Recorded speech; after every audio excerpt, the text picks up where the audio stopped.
unlike many competitions that I've been to in the past, my name is Steve Gazzaggio. I am the Executive Director here for the Warren College of Business for External Affairs. And I'd like to thank you on behalf of the staff and faculty of the Warren College of Business. I'd like to thank you for coming this morning and spending your Saturday, beautiful Saturday. I almost didn't think about coming. I was thinking about sleeping in, but I think my boss may have killed me. So again, welcome to the Warren College of Business Plan Competition. We have we have 5 exciting competitors, for lack of a better term, ready to present for you. They've been preparing since September.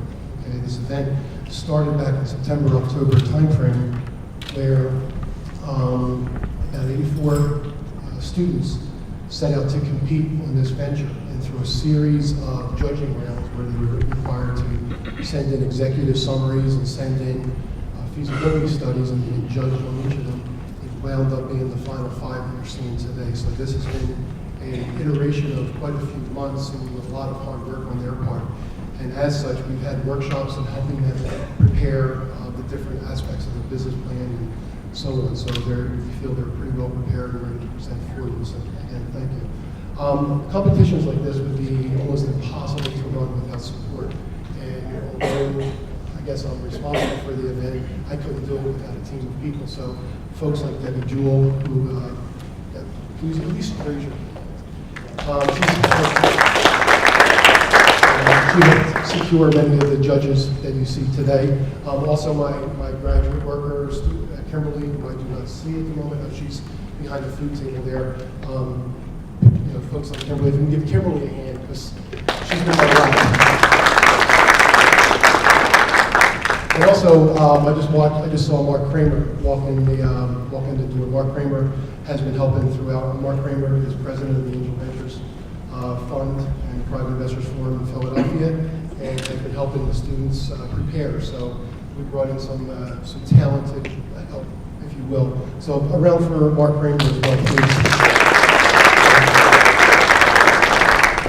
Okay. At this point, I'd like to introduce the judges, but you know what? I would rather the judges introduce themselves. So if I could ask Linda Rohr, starting with you, to introduce yourself and give us your elevator pitch, please.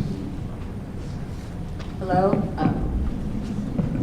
Is this on? Yeah, you're on. Okay. My name's Linda Rohr, and most of you know that I'm chairman of the board of Rowan University. And I'm sure all of you know that the Rohr College of Business is named after my father. So I am a trustee of the William G. Rohr Charitable Foundation that fortunately or unfortunately has been in existence for almost 26 years upon my father's passing. I'm also president of Rohr & Sayers Real Estate that was founded 30 years ago. So I've been in real estate for almost 39 years.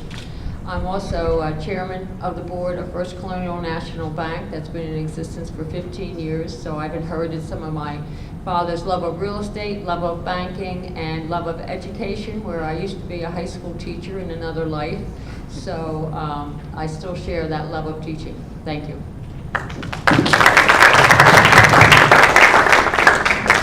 My name is Joe Matrangan. I'm a graduate of Glasper State, 1980.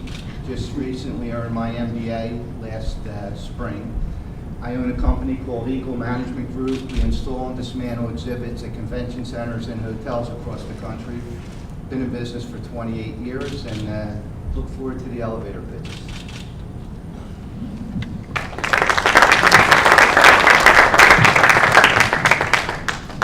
Hi, I'm Jerry Furrow. I'm a serial entrepreneur. I currently have a healthcare organization, RX Cut. We also do biomass and biofuels. I've got a biodiesel and a municipal solid waste to jet fuel project that we're building out in Ontario and Ottawa.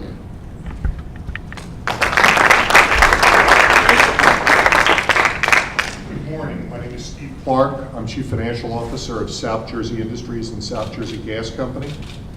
Half of our company, a little over half of our company, is the gas utility that serves southern New Jersey. The remaining half of the company is involved in a variety of different things, including developing, owning, and operating energy facilities for a variety of end users, and also trading and marketing natural gas and electricity in the marketplace. I've been with South Jersey Industries as the Chief Financial Officer for, actually I've been the Chief Financial Officer for the last 2 years. I've been with South Jersey Industries for 18 years. And I guess what I'm particularly interested in seeing today is the blending of entrepreneurial ideas and some of them relatively technical ideas with the ability to present them as ideas and make them marketable as ideas. So I'm very excited to be here today, and I wish all the competitors good luck.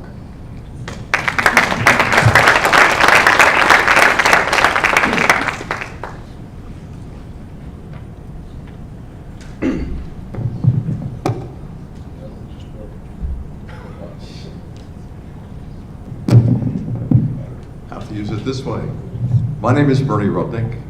I am an entrepreneur and investor. I've done a number of startups. I'm a member of Howard's Group Keiretsu in the Mid-Atlantic. I'm also one of the founders of Mid-Atlantic BioAngels. I'm one of the founders of, I have an advisory firm called Capgenic Advisors. We've done a little over $7 billion in mergers and acquisitions transactions. That was after my 6 startups. And today, I just retired last week as the Chief Financial Officer of Immunomic Therapeutics, a clinical stage therapeutics company.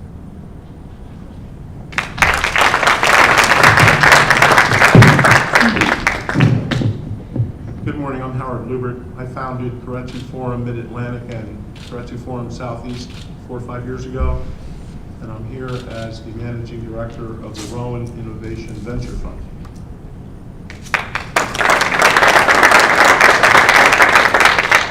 And on behalf of the College of Business, thank you very, very much for spending your Saturday morning with us and helping our students with the competition. At this time, we're going to start the competition, and I would be remiss not to mention some of our faculty that have attended. Without the support of the faculty and staff here at the Rowan College of Business, the students really understand the sport and really understand that it's all about them. So I'd like to recognize Dr. Daniel McFarland, who is our interim dean for the Rowan College of Business. Dr. Linda Ross, who is a professor of entrepreneurship in the Rowan College of Business. I also notice we have Dr. Baron Gunner, who is our chair and professor of marketing. Am I missing anything? No, fantastic. At this point, I'd like to introduce Mr. David Hudak, who is going to lead you through all of the competition. David Hudak is the president of our CEO Club, our Collegiate Entrepreneurs Organization Club, here on campus, which is open to all university students. So, a round of applause for David. And he will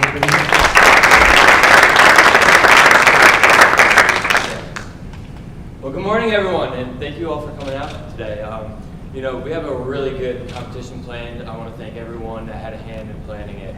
There was a lot that went on, and as Steve mentioned, through this whole process, it's been a lot, and we've had a lot of help. I am president of the Collegiate Entrepreneur Organization this year, so I have a big hand in helping to plan a lot of different conferences that we go to. We go on a lot of different company tours, and we have a variety of guest speakers. Tim Landis later on will talk a little bit more about what we do. But yesterday, I actually received some really exciting news.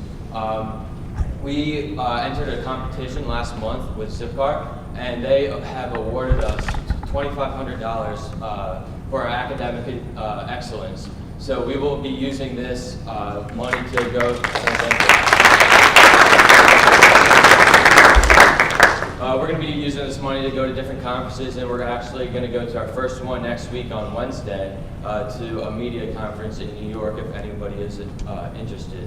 We also have our general elections on on the 28th, and this is going to be held in Bunce 107 at 5 o'clock. So if anybody's interested in getting more involved, please come see me after, and I'll be glad to talk to you more about it.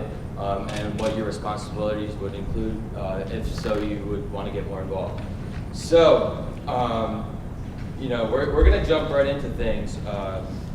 And our first up today is Evan O'Dree and Mac Vile. Their company is HouseMe.com. This is a mobile application that helps college students easily find off-campus housing by connecting to landlords and their properties.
Hello, everybody. My name is Mac File, and this is my business partner, Evan Otry, and we are the founders of HouseMe.com.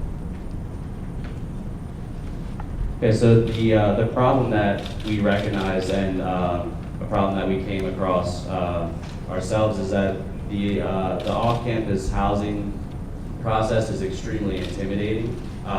There's too many resources out there that the college students need to use to find off-campus housing. And being that most of the time that this is their first rental experience, the college students are very inexperienced with the whole renting process. Also, the landlords that rent to the tenants have to manage numerous properties at once, and it can be a lot to handle. And being that technology is becoming more and more prominent in today's world, and 73% of college students use and own a smartphone, and there's no college-specific app that brings together every aspect of the rental process together. So the solution for this problem is HouseMe.com. It's both a website and an application. There's two major aspects to it. The first is our off-campus search engine. College students looking to rent off-campus housing can search by any criteria, number of roommates, distance from campus, pets are allowed, parking, and then we will yield any houses that they would like. There's also a Find My Roommate. If you need to find someone to live with, you can do that also. Second part, the more innovative part, is the profile section. Both the landlords and tenants make profiles with all their personal information, and this begins the landlord and tenant relationship. This starts through the signing of the lease through the website. From there, you pay your rent through the website. You can submit work orders. Tenants get push notifications when rent is due, trash night, things like that. And from the landlord's perspective, you can manage all your properties in one convenient aspect.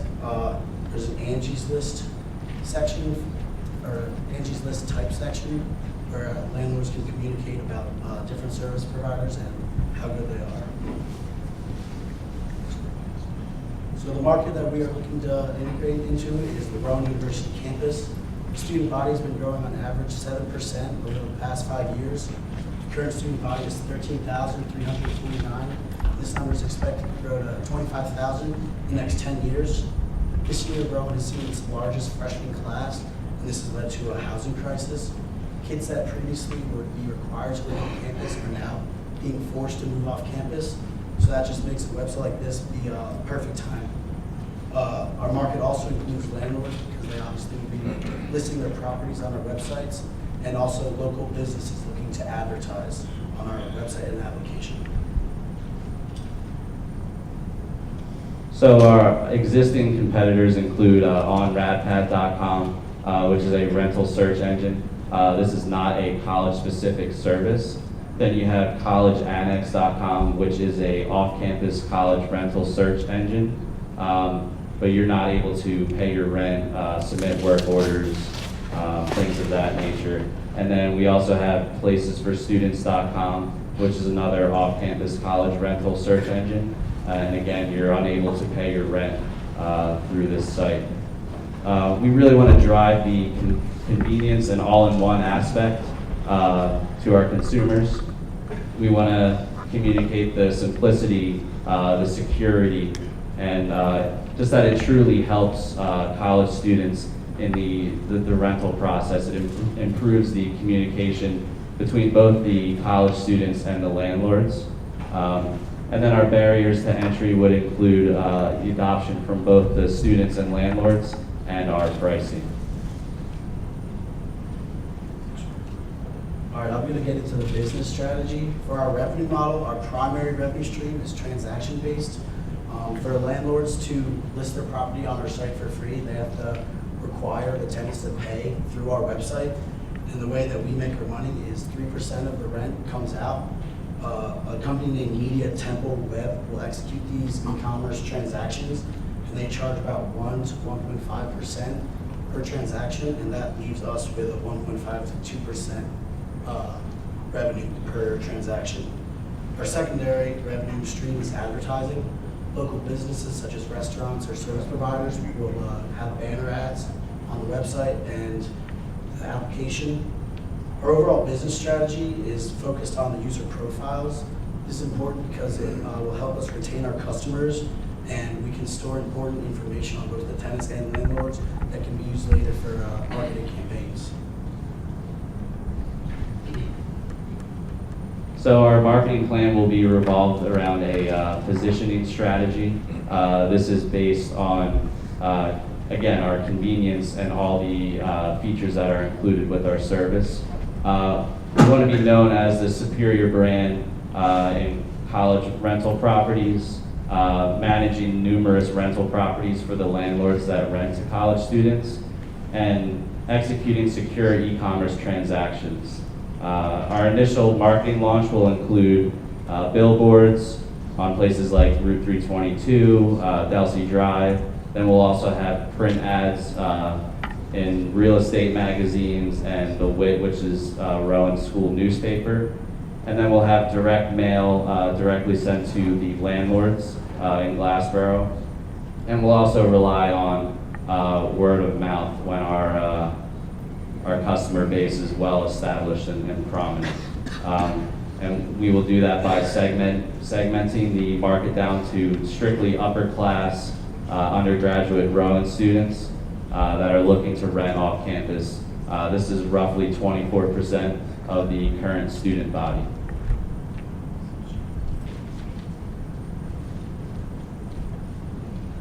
So for sales, we're going to use a market-oriented pricing strategy. We're going to charge, like Max said, 3% of every transaction that goes through the site.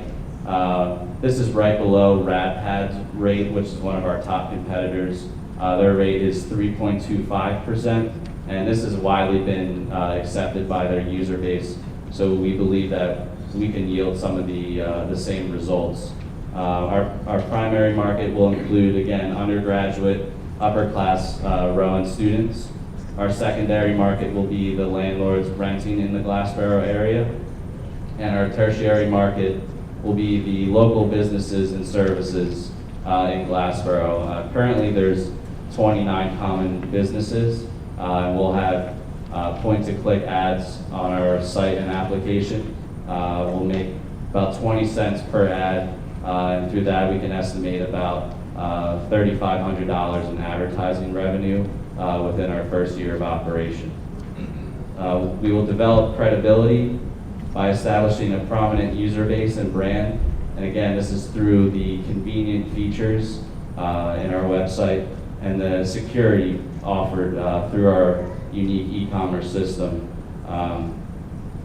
We will also offer various discounts, including free property listing for the landlords that rent to college students, as long as they agree to use our pay-through site feature when they do find tenants for the property. We'll discount, or we will offer a discount to landlords that have multiple properties rented, and also a $50 credit to students that refer fellow classmates to use our site. Okay, so our management team will be headed by 3 current Rowan students. First, Mac File, I'm an entrepreneurship and marketing major Had 2 different business jobs. Last summer I did market research, so I think that will help us expanding into other markets, and I will be in charge of marketing. I'm an entrepreneurship major. I worked as a bank teller for 2 years. Recently left that job to work as an operations manager at the Funplex, which is a family entertainment center in Mount Laurel. And I've also been treasurer of 2 different organizations here at Rowan, Sigma Pi Fraternity and Rowan University's Intergreek Council. So I'll utilize those skills to oversee the operations of our company. And then we also have Steve Novosel. He's a current communications major. He has experience in real estate, numerous sales positions, and he will serve as our sales manager. Steve will also act as the liaison between HouseMe and the landlords. All right, so I'm going to get into financials right now.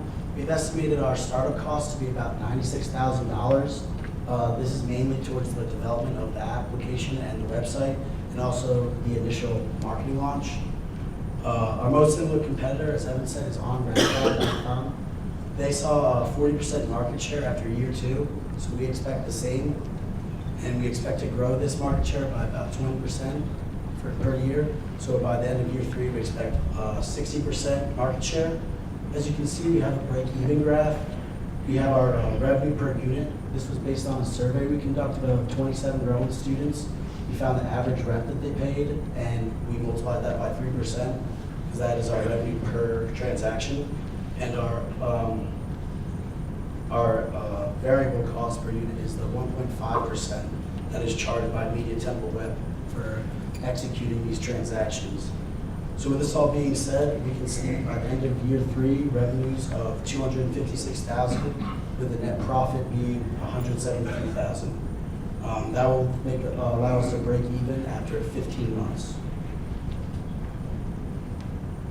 So for funding, we're looking for investors to cover our estimated $100,000 startup costs. And for that, we're offering a 10 to 15% equity exchange. And then another round of funding may be required if we do end up integrating this site into other universities sometime between year 2 and 3 of operation. Yes, as Evan said, we have growth opportunities into other universities. A lot of other websites, they spread themselves too thinly. We want to focus just on Rowan, and once we've gotten to that market, we would go into other universities in the Northeast regions, such as Rutgers, Rider, Montclair, TCNJ. Our overall goal would be to integrate HouseMe.com into every major university across the nation, and hopefully be bought out by a major competitor, such as OnRadPad. They have had multiple rounds of angel investors, and that money was put towards expanding their company, so they can expand their company through purchasing HouseMe.com. That's all we have. If we have any questions, judges.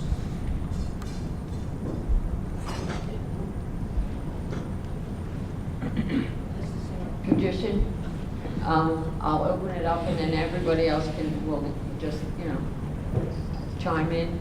I do want to make you aware, I'm on my 3rd cup of coffee, and I did watch Shark Tank last night. So I just want to get everyone in the mood. I'm certainly in the mood. A couple questions I do have opening up. On pages 18 and 19, where you have your financial appendix information, I know I'm older than most of the people in this room, but I really have a difficult time reading it, even with my glasses on. So just for future reference, and this would really be for all the applicants, you need to have the print larger, especially when you're going to be dealing with banks, that you want to have it accessible and easy for people to read, because the numbers here are very, very small. That's just a small suggestion. Thank you. What is the current procedure today for students to rent have housing on campus or off of campus? On campus or off campus? Both. For on campus, students are required freshman and sophomore year to live on campus unless they live within 40 miles of the school. But there's only 3,663 on-campus housing spots, and there's not enough to house all of them. For off-campus housing, as of right now, students are pretty much on their own. There's a couple websites that Evan mentioned, but they're not that good. This new one, if you search Rowan University, only four different things come up. So we should just start with Rowan and get every off-campus house possible. Okay, what about the competition of the new housing construction that's planned for campus because of the onset of the additional students coming projected for the next 10 years? I mean, we believe that the additional on-campus housing is necessary for the amount of students that are coming in, that are expected to come in over the next 5 years or so. But after their sophomore year, there's still going to be a substantial need for off-campus housing. And through our site, we believe that we'll be able to, conveniently combine every aspect of the rental process and make that, easier and convenient for them when they are forced to live off campus. I'll ask one more question. I'm sure everyone else has some. College Annex charges 1% fee, and you will be charging a 3% fee. Why would someone pay 2% more for you than College Annex? I actually met someone that worked for College Annex when I went to Florida on the CEO trip with Dave, and he told me a lot about the company. It's actually it's a very fast-growing and good company, but our company is more based on the landlord side, with managing all the properties at once. We've talked to our own landlord, and he owns numerous properties, I think 6 different houses. So the property management toolbox is our main aspect. So it's more for the landlords. So that's why they would want to use our website as opposed to College Annex. Okay, anyone else have any questions? Any more, Joseph? Yeah, my first question has to do with evaluation. At 10%, that puts you at a $980,000 pre-money valuation. I'm just curious how you arrived there.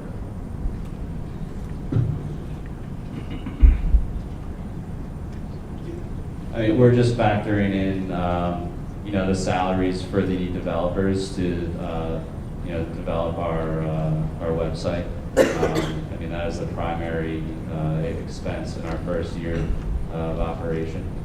And then within that, we predicted that we could acquire, 20% of the market for students that are searching for off-campus housing.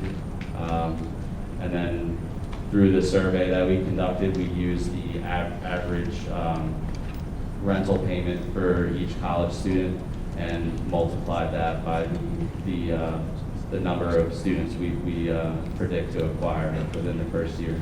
And then also we have the advertising revenues through our point-and-click advertising on the site and application.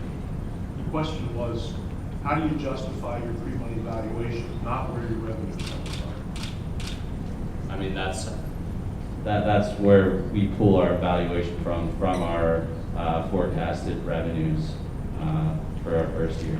Do you have any sales today? No, we do not. And what do you have in terms of the development for the security information, personal information that you're going to have hosted on the site? We're acquiring a unique VPS hosting site that has a special type of SSL encryption to ensure that every rental transaction is gone through securely and untouched.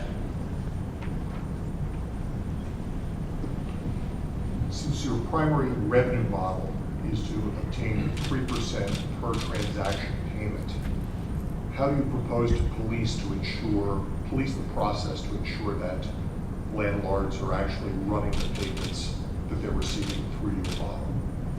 Well, since the transactions will be run through the website, the company media, they do the e-commerce transactions, so they will take out the 3%, or they take out the 1% for themselves and take the 2% and put it right into our account. Right, my question is really more, what prevents somebody from, let's step back for a second. You understand the Best Buy business model problem right now. People walk into Best Buy, use it as a showroom, figure out what they want to purchase, and then they go find it online. So and they buy it cheaper. So in your case, if you have a model that lets everybody come shop and then go around the process and not incur cost. Yeah, I understand the question. The landlords they list their property for free on the basis that they are required to use our e-commerce transaction system. So they list their properties for free, and they have to use the e-commerce system. So that's the main aspect of the website. In your competitive research, tell me what you found out about campus apartments. Campus apartments in general. Campus apartments here in Glassboro.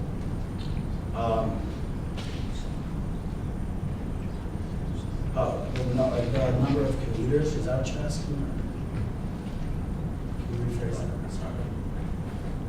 You showed us a slide with some competitors. Tell me what you know about campus apartments, both in general and how they appear here as a competitor to you in Glassboro. All right, well, we will actually, we will have the apartments listed also, but I know there's Campus Crossings, Campus Terrace, Beau Rivage, and they do 9 and 12-month leases, but they're not that big. They usually get filled up very quickly, and there's still a large amount of people that are looking for off-campus housing.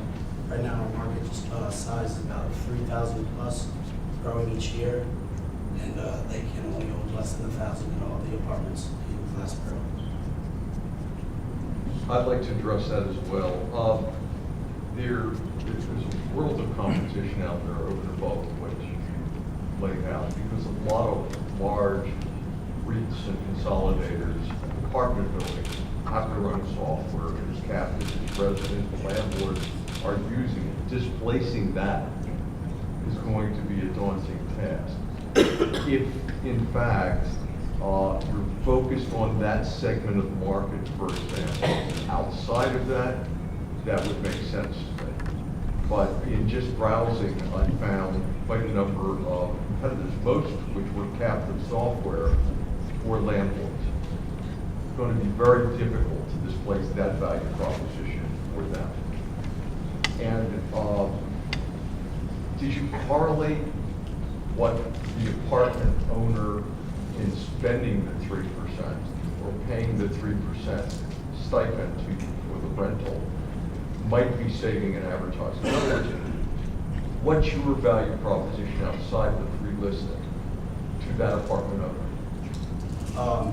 Like I said, the property management toolbox, they have all their properties listed, and they can manage them all. They can see that their rent has been paid on time. They don't have to hassle their tenants to pay the rent on time. So there's a lot of added benefits, basically, to the website. Thank you. All right, thanks, guys. I know that was a great company, great presentation.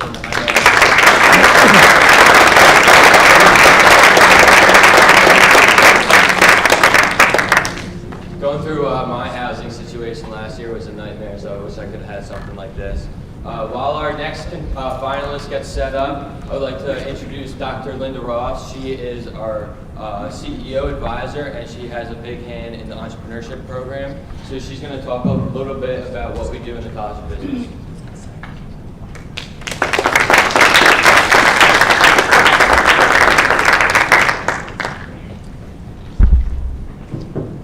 While our next contestants are getting set up, I'm going to give what we've come to call the little PSA, or public service announcement. And the first of these is for the entrepreneurship program. And I'm going to start by singing you a little tune. Happy birthday to us. Happy birthday to us. And you probably, that's terribly off tune. But it's early in the morning and I haven't had my third cup of coffee yet, so I'm not very good either. I'm here to tell you that this is our 10th anniversary.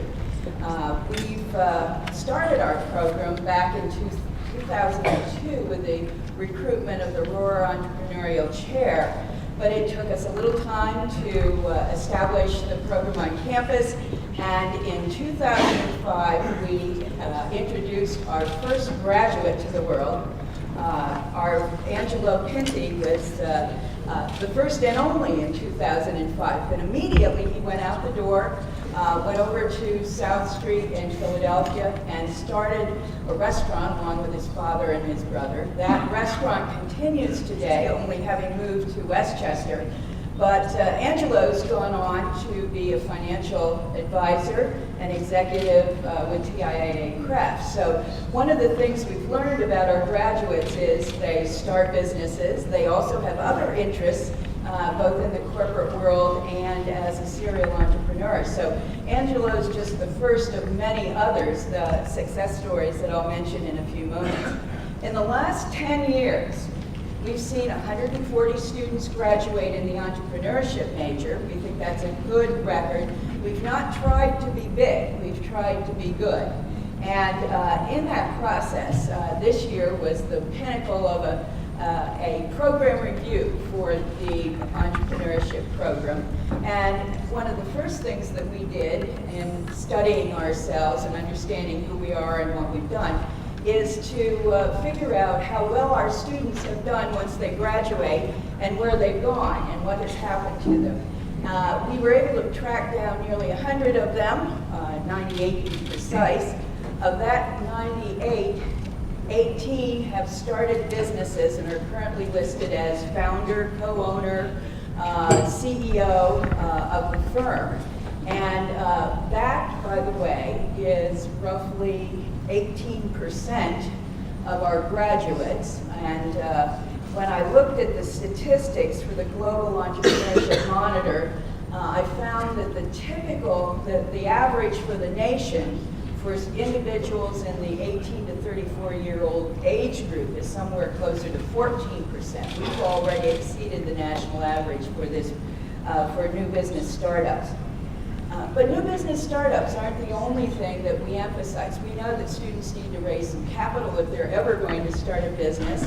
And so a lot of our students go out and seek jobs in the corporate or in the small business area. So they're getting jobs in positions such as business development analysts, brand ambassadors, product development specialists, account execs, store managers, freelance consultants, and banking officers, commercial real estate, and small business lending. So we think that's a pretty good record. We're really impressed with the kinds of results they've had. Another measure of our program, we think, is to fulfill the original mission of the entrepreneurship program, which is to bring entrepreneurship education to the campus at large. And to that end, what we've discovered is 45% of our classes enroll students outside the College of Business, in engineering, in fine and performing arts, in communications, in the liberal arts and sciences. And that is a growing record. There are two things that are going to increase that number in coming years to the point where we may find ourselves with a net advantage from outside the College of Business. That is, first, we are introducing in the fall semester access to the minor in entrepreneurship. We think that will be particularly attractive to schools in the arts and sciences, the health sciences, and communications. The other significant development is the creation of a new major at the instigation of the engineering school. This program is called Engineering Entrepreneurship. We in entrepreneurship will be supplying roughly 18 hours of the coursework, while the students in the major will also be taking an interdisciplinary program that gives them a sample of various engineering disciplines. The goal is to help students prepare themselves for independence, to develop inventions, and to launch businesses that are consistent with their dreams and aspirations. So we are looking forward to the next decade of entrepreneurship education for Rowan students here at Rowan University. And we want to leave a last message to all of you. If you know some good potential freshmen who are interested in business formation, who are already doing things in their lives that look entrepreneurial, send them our way. Tell them to look at Rowan. We think we have a very good opportunity for them to develop and to grow here. We would very much like them. And if you know an alumnus of the entrepreneurship program, please tell them to come to homecoming this fall. We're going to have a big celebration of our 10th anniversary, and we look forward to seeing them there. So all of you who are seniors and about to escape, please plan for that. Thank you very much.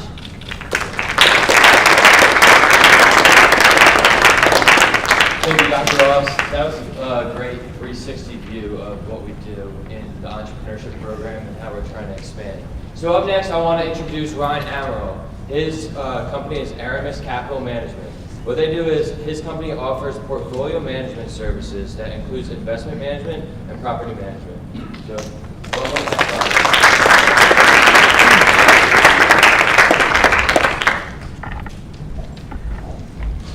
All right, good morning, ladies and gentlemen. Good morning, judges. Thank you for your time today. Again, my name is Ryan Amaro. I'm a junior finance major here with a minor in economics.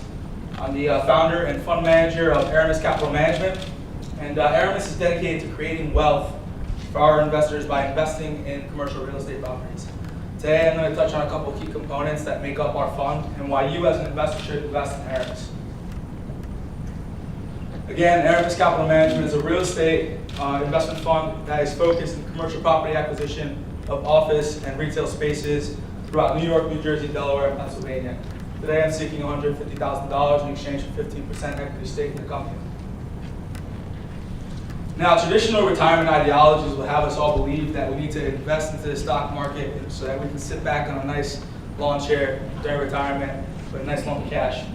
While this is true, it requires a large amount of capital and a large amount of time. In fact, the 100-year base average of the Dow Jones is 9%, 4.6 in capital appreciation, and 4.4 in dividends. At Aramis Capital Management, our target is to bring a return on investment of 10% per year, and also by investing in real estate, for those who don't know, it also acts as a hedge against inflation risk because the property values and rental values fluctuate with the cost of living in that region. Now, how does Aramis Capital Management compare to traditional real estate investment trusts? A traditional real estate investment trust has a 90-10 split. Back in 1960 when the legislation was passed, they have to relinquish 90% of their profits, and the incentive behind that is so the remaining 10% is not taxed at corporate tax rates. At Aramis, we're going to be employing an 80-20 split. We say bring on the taxes because we're going to be able to pay out a comparable rate, if not more, and that's due to our organizational structure, which I'm going to go into right now. Organizational structure, to start off, we're going to be starting 2 entities in the state of Delaware. The first is going to be Amaro & Associates. The second, Aramis Capital Management. Investors will enter into a contract with Amaro & Associates and receive preferred shares to make sure they're paid in a timely manner and don't have any voting rights. This diagram right here shows the relationship between investors, Amaro & Associates, Aramis Capital Management, and the properties. Amaro & Associates will be investing that acquired capital from investors into Aramis Capital Management, and the reason why we're doing that is because of taxes. When we're going back out, so long as that position is held for a year or more, the money coming from Aramis Capital Management back to our investors in Amaro & Associates will be considered a long-term capital gain and receive those preferred rates of either 0, 15, or 20% versus ordinary income tax rates of other traditional real estate investment trusts. Right here, I've created a financial model for you all to follow along, and judges, there is a financial model, the same one is in the business plan. Aramis Capital Management and traditional REIT is set equal at $10 million in assets under management, with 85% invested. Cap rate is at 11%. Now, the investor return for Aramis are giving 80, whereas the traditional REIT is giving 90. So right here at this nominal amount, a traditional REIT is paying more. However, when we apply taxes of 20% plus the 3.8% that got added on due to the Affordable Care Act versus the ordinary income tax levels, our investors' net profit is $56,900 in this model versus $569,000, excuse me. So that $61,000 margin is a market inefficiency. So this model shows that firms are not producing where profit is maximized. So why now? Why is now the best time to get involved in real estate? Right now is the best time to get involved in real estate because of the imminent economic growth in this country. Just last quarter, fourth quarter of 2014, we saw a drop 20 basis points of the vacancy rate of all office properties throughout the entire country. And also the net absorption rate, which is the total available square feet over the total amount of sales, was at 10.9 million square feet in the fourth quarter of 2014. And that's the highest level since the third quarter of 2007, which is before the recession. So this is showing that momentum is growing. We're starting to get back on that trend of growth. So with quantitative easing ending back in 2014, with current low interest rates, our Fed is looking to raise rates now, probably at the end of this year. That's what I'm projecting. With current low interest rates, this is allowing us to take on debt at the cheapest levels ever in American economic history, and allowing us to secure positions in commercial real estate. And investing during this curve will allow us to secure positions at cheap levels using that leverage and seeing property values increase in months following. So our market focus, again, Aramis is going to be focusing on New Jersey, Delaware, Pennsylvania, and New York, focusing primarily in secondary cities in the beginning. These cities listed here are an example. The reason for secondary cities is to build a stable income with low-risk properties and profiles, so that way within 5 years we can start moving from secondary to primary cities and taking on more risk to make more money. Our investment strategies. There are 3 strategies that we're going to be using at Aramis. The first is our core strategy, which is the only strategy we'll be looking to use within the first 5 years, and that's understanding current economic engines. So an example of this is Collingswood, New Jersey, who's recently seen a huge push for business output. And so purchasing properties and renting to businesses who are interested in operations in these locations is a no-brainer. The last 2 investment strategies, which we all know this one very well, value-added mindset, is public-private joint partnerships. Here at Rowan, we're seeing that between Rowan, Nexus Properties, and the borough of Glassboro to make Glassboro an economic engine for southern New Jersey. The last strategy is opportunistic, which is for more higher risk profiles. And this is, we're going to be seeking out properties that are distressed and taking on a large amount of debt to then buy them, fix them, sell them. An ideal property, which is this one right here, using our core strategy. I just recently checked, this property is no longer available for sale. However, using our core strategy, this is an ideal property. It's in North New Jersey, a medical facility, 17 spaces available for rent, and 15 of them are already filled, with a cap rate of 9.5%. On marketing strategies, we have 2 challenges: marketing to investors and marketing to businesses. To investors, we'll be producing white papers, be attending and speaking at investor conventions, leveraging connections with alumni and local universities. So when this fund starts off, and once we have stable growth, I actually have plans to come back here to Rowan in this Roar, potentially pitch the board of trustees and foundation. And then consistently publish new research and industry trends on our website and also on social media to show, hey, look, we're here, we're making a presence. Client retention is also a big thing because the cost of client acquisition is very large in this space. So producing monthly newsletters and keeping our investors up to date on economic indicators, what's going on within the fund with our properties that we currently have, macro and micro things that are going on, and also properties that we're interested in acquiring. And then part of my job as the fund manager will include regular meeting with our largest investors, and that could include any type of activities that they really like, so dinners, golf, sporting events. And again, building that relationship because transparency is key. I know that lesson from working at Northwestern Mutual, working with high net worth clients. You can't just put an ad in the book and they're going to see it. Marketing to businesses. At first, we're going to outsource this part of the business and let local property management companies initially take this on. Within the first 2 years, we're going to try and establish and create networks with entrepreneurs and professional associations to then eventually start our own brokerage department within the company. Our management team, fund manager will be myself.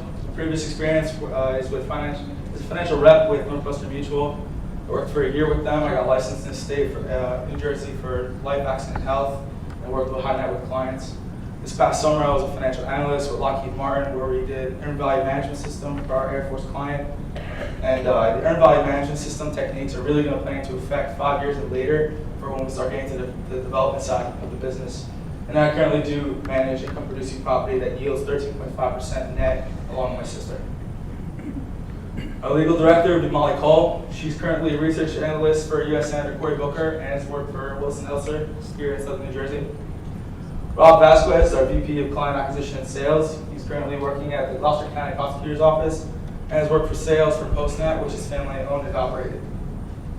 And then my sister is going to be the director of marketing, Christina Amroff. She's worked as an account executive for these brands right here. In fact, in 2003, she received the National PR Week Award for her design and implementation of the U.S. Marine campaign.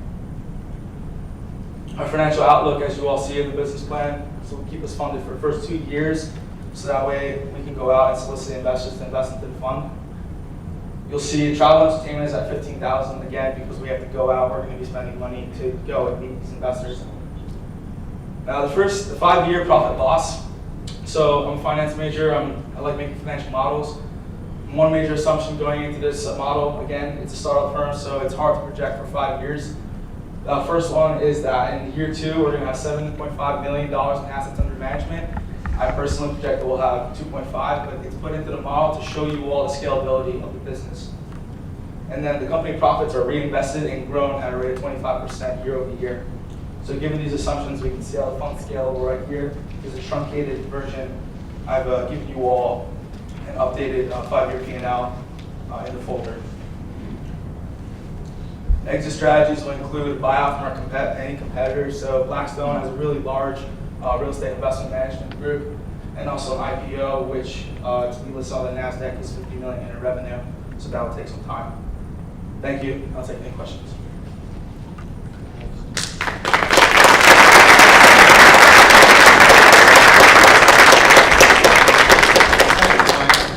First, this applies to all the business plans. Executive summaries. I think the value proposition is very important. The management team, their expertise, your qualifications now, not what you plan to do, and also projection of financials. And that really entices the person looking at this to continue on reading. I have a couple comments about, I think you should add balance sheet and cash flow to the financials.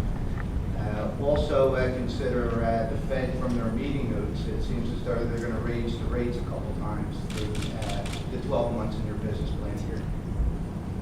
And Ryan, explain to me how the strengthening of the dollar is correlated to the real estate prices. So the strengthening of the dollar is going to help increase the fixed income or fixed income securities and property values. So internationally, a judge actually made that comment 2 weeks ago. Internationally, it's difficult for international entities to come into the States and invest in real estate. However, it's going to help us domestically.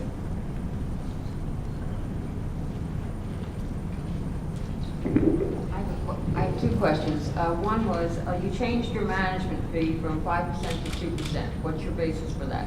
Basis was that the cost, the total expenses never really exceeded, I believe it was 1.8 line in the math.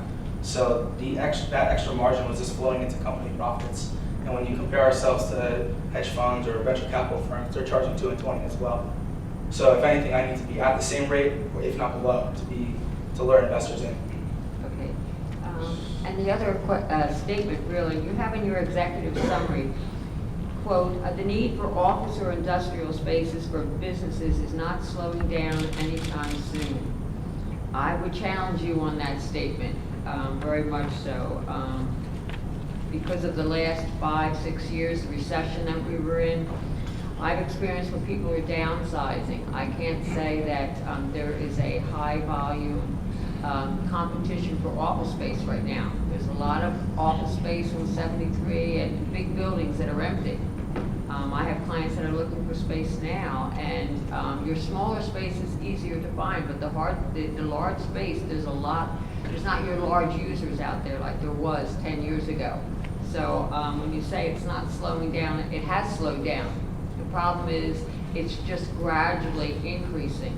Just like the same thing with the residential market. It's a gradual, it's not anything that's going to balloon like it did last time.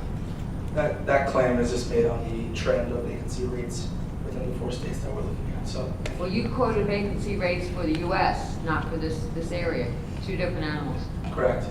New York, Central Business District, and also in suburban areas is around 10%. Philadelphia, same thing, CBD and suburban areas is about 9.9.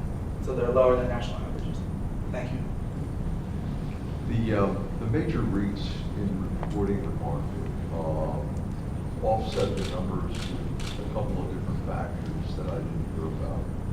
There's a enormous amount of sublease going on with space that's not utilized. So in fact, even though that space appears to be fully utilized, subleases are generally short term and turn more quickly.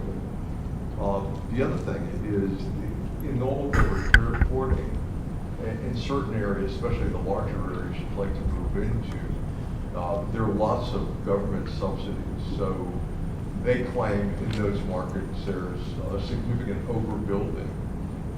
In general, between 23 and 30%, depending on the market, of pre-construction of new facilities is not pre-leased. Construction is not pre-leased. How do you account for that dynamic? I see your robust market growth, but we're all kind of used to the cycles in economics, and this one in real estate seems to be coming a little more quickly because of the level of construction in that area. So I'm sorry, can you just repeat your question? The question is, how do you account for those two factors in impacting the market going forward? Pre-leasing of constructed properties. I honestly don't know, but I'm happy to take your email and get back to you on that. Okay. Thank you. What challenges does a rising interest rate environment create for you? Challenges for a rising interest rate environment. The higher cost of capital, definitely. So again, using that leverage to purchase properties, that's the most direct way that a rising rate influences us. Okay, but what's it going to do to the projects that you're purchasing now? Projects we're purchasing now, we're trying to. I'm sorry, the value of the projects you're purchasing now relative to what you're going to be able to sell them for or flip them for down the road. We'll see values increase. So, and again, using the rates right now at the low levels and months following, we're going to see property values increase because of those rates. And because, right now the Fed with their low rates, they want consumers to go out there and spend money. So raising the rates is really just going to only hold them back. I'm sorry, am I answering your question? I think you're trying to, and I think my question is also really focused on, in a rising rate environment, if somebody is then going to try to purchase that property from you down the road, it's going to cost them more cash out of their pocket to cover it for the debt that they're going to raise. So what is that going to do to the valuations that you're anticipating of the properties that you're purchasing in a rising rate environment that's going to, it's expected to be continually over the next 4 or 5 years? Again, like you said, it's going to be more expensive for them, I guess, to purchase. But I would have to look into that, and I'm happy to get back to you. Thank you. How long do you think you and your team can run for virtually no pay based on the 2% management fee in here? How are you going to afford to hire those people and keep them? Within the business plan, I noted that the first 2 years, I'll be able to work by myself. Again, with a small amount of asset under management, say it's probably 3 or 4 properties, I'll be able to manage that on my own. All right, thank you, Ryan. Let's give a hand for Ryan.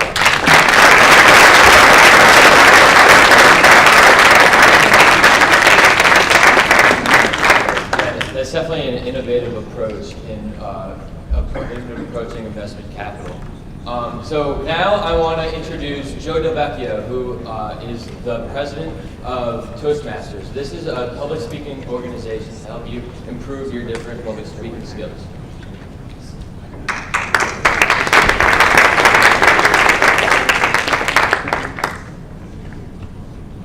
So who's afraid of public speaking? You're even afraid to put your hands up. I'm afraid of public speaking. I, along with 6 others, founded this organization back in November 2012. It's been 3 years, and I'm speaking in front of 75 people, and I'm still afraid of public speaking. It started Tuesday when Steve Kazachin, who's helped organize a business plan competition, shot me an email on Wednesday saying, "Hey Joe, would you be okay coming up here and speaking about Toastmasters?"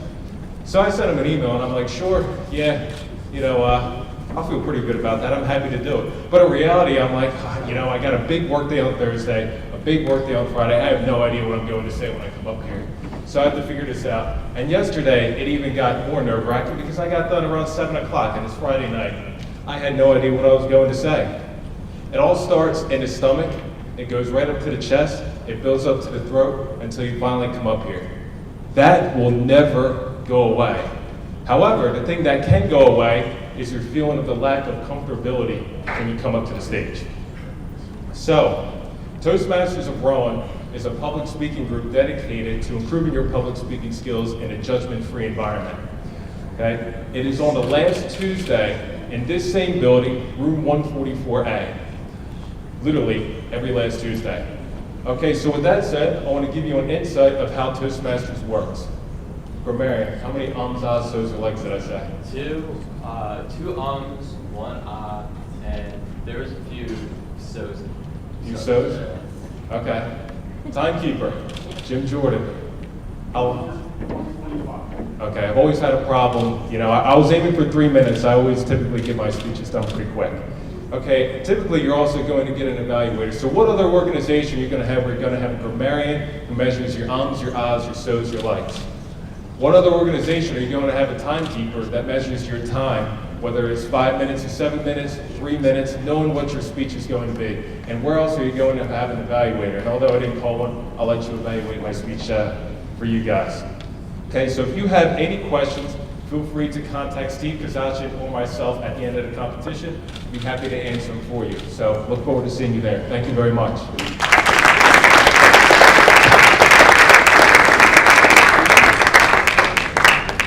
Yeah, I've been going to a few different Toastmasters meetings since my freshman year, and honestly, it helps a lot. You know, there's always room for improvement, but there's really an art to public speaking, and Joe really said it himself. Joe's been a founder, and you can see how well he's done. And this judgment-free environment is just great, so I definitely recommend coming out. I'm going to introduce our next speaker. He is John Gabriel. His company is developing a method to improve section alignment in microtissue array to allow users to have full information on the tissue. So welcome John and Z-Slice Biomedical.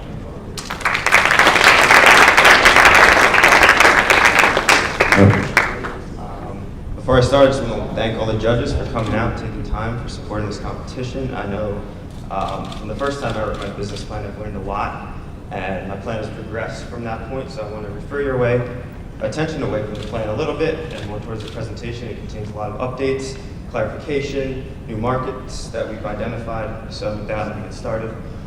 First, I want to show you how research and development in the drug design industry is on in a rapid decline from the 1950s. And this even happens with all these new things that we're discovering about tissues and cells. We're down to releasing less than one new drug a year to treat these very bad diseases like cancer. We all know it's a bad disease, but how can we improve on that? Well, the traditional method, it involves using the 2D culture. So this is, when you think of cell culture, you probably envision this. You culture cells in a one-dimensional or two-dimensional plate, and you test drugs against them. This is shown to not be the best way to test drugs because something that works in this environment, it might have no reproducibility in the body. So they used to discover drugs, they work right here, try it on a patient, and the patient was not able to be cured. So how are we moving on from there? Well, we're now using a 3D environment. So I just want to give you an idea of all the complex things going on at the cellular level. And if we take this 3D tumor environment and we squish it into 2 dimensions, that's not reproducible. So again, how do we improve on this? Well, the newest method is called a 3D hanging drop culture. This involves taking a cell suspension and you put it in all these little droplets, and now the cells, they don't have a plate to attach to, so they all form in this drop and they eventually attach to each other and they form this little ball of cells known as a spheroid. It's about 0.5 millimeter in diameter, so very small, very hard to work with, and very hard to do analysis on. But there are serious advantages to using a 3D culture. So it captures the complexity of solid tumors and organs, and it bridges this gap between the 2-dimensional culture that they used to use and how something in the body will behave. Every patient's genetic profile of their tumor is different. So we can't just keep sending out one drug on every patient and expect it to continually work. We need personalized medicine and we need custom treatment protocols for each patient. So, with 3D culture advantages, we can make many more samples at once, but like I said, there are no good ways to analyze these cultures currently. And this major problem arises during histology. Histology is the way that they analyze it. So they take these little tissues, they embed them in a wax block, and they slice them, and then you get the ribbons that you see there that's put on a microscope, and they look at it. However, this is very time-consuming, and it's inefficient, and you can only do 1 to a handful of spheroids into each block. So here's our product, the Z-Slice Spheroid Microarray. The pictured product has a matrix of 63 wells. That's where we're at right now. We're looking to get it up to 96. But the point being is, we know we can put 48 spheroids into one of these. So you put each spheroid in those little wells, you put the wax in it, and you pull it out, and you slice them all together. So now, all these tissue samples are on the same plane, and we have 48 to ultimately 96 on one slide. This is going to solve other problems too. Everything is processed the same way, everything is stained the same way, so when you analyze the tissue, now you can have direct comparison. This product is reusable or disposable depending on the materials that we use to make it for different applications, and it's going to save the researchers a lot of time and money. So again, here's a 2D the traditional technique versus our technique. Like I said, the traditional way, we put in 1 sample per block. Ours, we can use multiple sample types per block because we can organize everything. We know exactly what sample we put in which position, column, and row in the matrix. And when we go to look at it later, we know where everything was. So, very time-consuming and labor-intensive the old way. Now we say, well, we can be 48 times more efficient at every step. So every step of slicing, how many blocks we have to make, how many things we have to stain, how many things we have to look at under the microscope ultimately. And there's the cost differential, $76.80 per experiment versus $200. And I'll show you on the next 2 slides where those numbers came from. But first I want you to imagine, so you have cancer, you're in the hospital, and you're upstairs in the bed, and they take a biopsy of your sample and they send it downstairs to the lab. Well, we want to move towards personalized medicine. So if you want to try 2 or 3 drugs on a person at different dosing and time points, and in order for this to have statistical validity, we need to try 3 different spheroid cultures for each person. So the old method, we would need to use 108 of these wax blocks to make the block, to slice the block, to stain the block. With our method, to get to that 108 number, we only have to do 3. And here's the cost breakdown for that. $76.80, like I said before, versus $200. So the big differences you might note in the middle on your labor and slide preparation.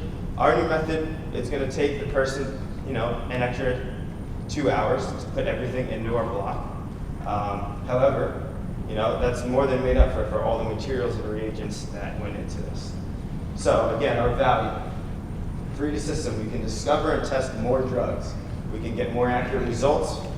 And we can ultimately have more cures for patients. Right now, the 3D systems are only limited by techniques for analyzing, and these are, like I said, are time-consuming and very expensive. So, our product is patented already. It was actually patented at Johns Hopkins. I'll get into that more later, but when they did their market and patent analysis, their technology analysis overview came back. They said this is a cheap product to make, it's simple, it requires no additional FDA regulation. It uses existing methods already used in labs all across the country, so the development and technical risk for this product is ultimately very low. All right, so who can benefit from our product? Well, patients always come first. So personalized medicine will improve successful outcomes. Insurance companies will benefit. Ultimately, they're going to be paying less in drug treatment methodologies. So they're going to see this as, yes, we would love this to be used because now we're paying less out of pocket. Pharmaceutical companies, this will also help drive their research and development costs down because now they can be more efficient and hire less people to do the same amount of work. And additionally, physicians will have better access to treatment plans more treatment options, and ultimately how we see this down the road with the trend in the healthcare industry moving towards personalized medicine. They will now be able to biopsy a sample, send it to the lab, and in a day or two, they can have a detailed protocol of what drugs will work the best for this patient's tumor. So, market analysis. The global cancer and tumor profiling market is valued at $35 billion by Markets and Markets. This includes the umbrella of personalized medicine, diagnostics, research, and in the last year alone, cancer treatments have gone up from $5,000 to $10,000 per month per patient. This is due to an increase in a shift in the paradigm, I should say, away from non-personalized medicine to personalized medicine. So, the individual 3D cell culture market, this is where our product would be a big player. That was valued at $438 million, and the kits alone within that market are estimated to go up to $588 million. And ultimately, by 2019, large growth, 30.1% CAGR, $2.2 billion. So who's our competition? Well, first, there's no primary competition. We have the IP. We're the only player in this specific area. However, the market for 3D culture is very dense. So a lot of players making everything you need to get to the point of using our kit. That is all there. That's all made. It's all used. However, there's no good analysis techniques. Like I said, we present a better way to analyze these cultures. However, our secondary competition, there are a few other products that are currently used to analyze cultures. They involve 2-photon microscopy. This is a very expensive piece of equipment. It's over $200,000. Assays, just using reagents, and researchers currently, using their old methods to do the embedding and sectioning. So here's a little market segmentation diagram. On the bottom axis, I have cost versus information gained, and the size of each bubble is the relative efficiency of the technique. So if you look at the bottom, the assays, they're very cheap, you don't get a lot of information, but they're very efficient. 2-photon microscopy off to the side, high cost, you get a relatively good amount of information, but not very efficient. And then you can see the current methods versus our array up top. Same amount of information gain, but much less cost, and ours is more efficient. So here's our management team. There's me. I have my bachelor's in biomedical engineering. I'm advised by my research advisor. He's the one that used to work at Johns Hopkins. He was the PI for this patent. And he's the one working with them for our exclusive licensing terms. He's well published, respected in this field. And then I also have a mentor, Dr. Tom Merrill. He's the one who's teaching me a lot of biotech entrepreneurship. He has his own startup company, and that is currently in the SBIR phase 1. He is the CEO of that company, and he's offered me a lot of advice, and he's honestly been the one to really put me down this route for me to even think of, hey, I have this product that I'm working on in the lab every day, but there's a bigger picture here. How can we get this in the hands of people who need it, and how can we get that to be more effective, to generate more effective treatments for everyone? So the details on our IP licensing. Like I said, that license is currently owned by Johns Hopkins. We have an exclusive licensing agreement in the works. These are the details of it. We ultimately have to pay back the whole cost of the patent to them over 3 years. The patent costs them approximately $10,000. We also have to reimburse them for all the fees they've incurred to upkeep their patent. Additionally, they will ask for royalties between 3 and 5% depending on our profits, and they will also own between 4 and 8% equity in our company. We are currently in back and forth conversation with people there. However, Dr. Beachley knows them well. They expressed interest in licensing this exclusively to us, and we have no doubts that we will be able to sign on the dotted line very shortly and fully acquire this IP for our company alone. So our company timeline, where are we going from here? Well, phase 1, we want to market and test and refine our product through academia. We'll show that we can still sustain enough profit, to keep our company working and inventing before we move to phase 2, which is we target pharmaceutical companies. This is a very large market. This will involve a large manufacturing and sales scale-up. And then phase 3 is the clinical market. This is an unexplored potential future market. It's a very large market, however, it's unknown, so we want to explore this later. We don't know how many hospitals actually would love to use our product.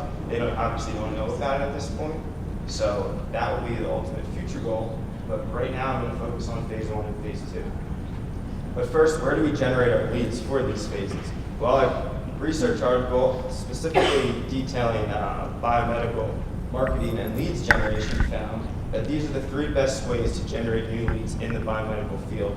This field is slightly different than other fields. The first one being inventor contact. So you invent the product, 38% of the time, the ultimate licensing agreement is going to come from the inventor reaching out to companies, reaching out to markets that he knows could use his product. Obviously, they're not aware of the product, so that is the best way to generate leads. So how are we going to do that? Well, we're going to leverage Dr. Beach's contacts during phase 1 with local institutions, let them know about our product. We're also been in contact with other cell culture distributors. So these are the people who sell the culture plates and the reagents and everything you need to create the cultures. However, they're not our direct competitors. They're not our competitors at all.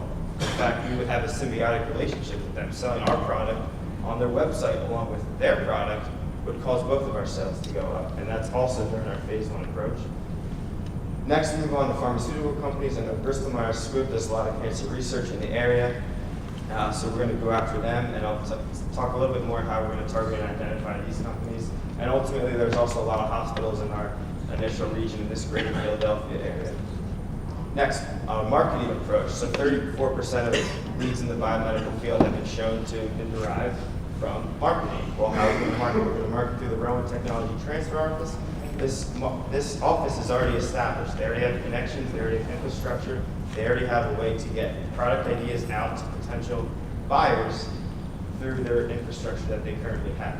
Johns Hopkins also has one of these. So we've taken our product, we've given to them, they'll list it on their website, and they already have people who can work on generating leads in that aspect. We're also going to create a user-friendly, well-indexed website. This will be vital for other people who research. They put in 3D cell culture, and our product will come up, and chances are they're the researchers working on it, so then they're going to read a little bit more about it and find out why they need it and why they have to have it. We're also planning on taking out advertisements in Nature and biomedical engineering journals. I'll go into a little bit more of why Nature is such a great option for our product. The next slide. But finally, public information, 29% of leads were generated just from our product being out in the public information sphere.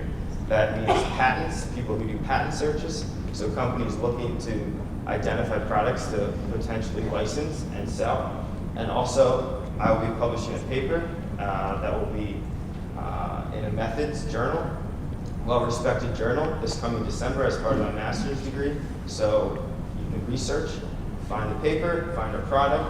Hopefully other researchers will want to use our product and also publish another way to spread the information out. All right, John, I'm going to stop you there. You're over the time limit. So you could go for questions.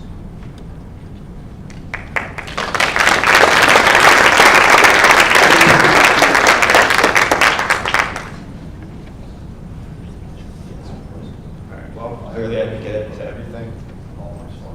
But I know there's only questions. Just part of the separation in this market, because the academic research market and the pharmaceutical market and biotechnology markets are significantly different. Pharmaceutical markets rely primarily on high throughput screening, including initial titration. Most of them have devices that are robotic that will do that. How do you address that issue? I have 3 more questions also. Yeah, I'll try to address that. Well, our product is made for high throughput screening, so that's the ultimate goal, is our product will work with those technologies. So their automatic pipetters will be able to pipette directly into this, slice, and move from there. But not each segment of this 3D rendering will get the same reagents. Isn't that true? I'm sorry, I don't understand that. Well, you're going to stain them all simultaneously.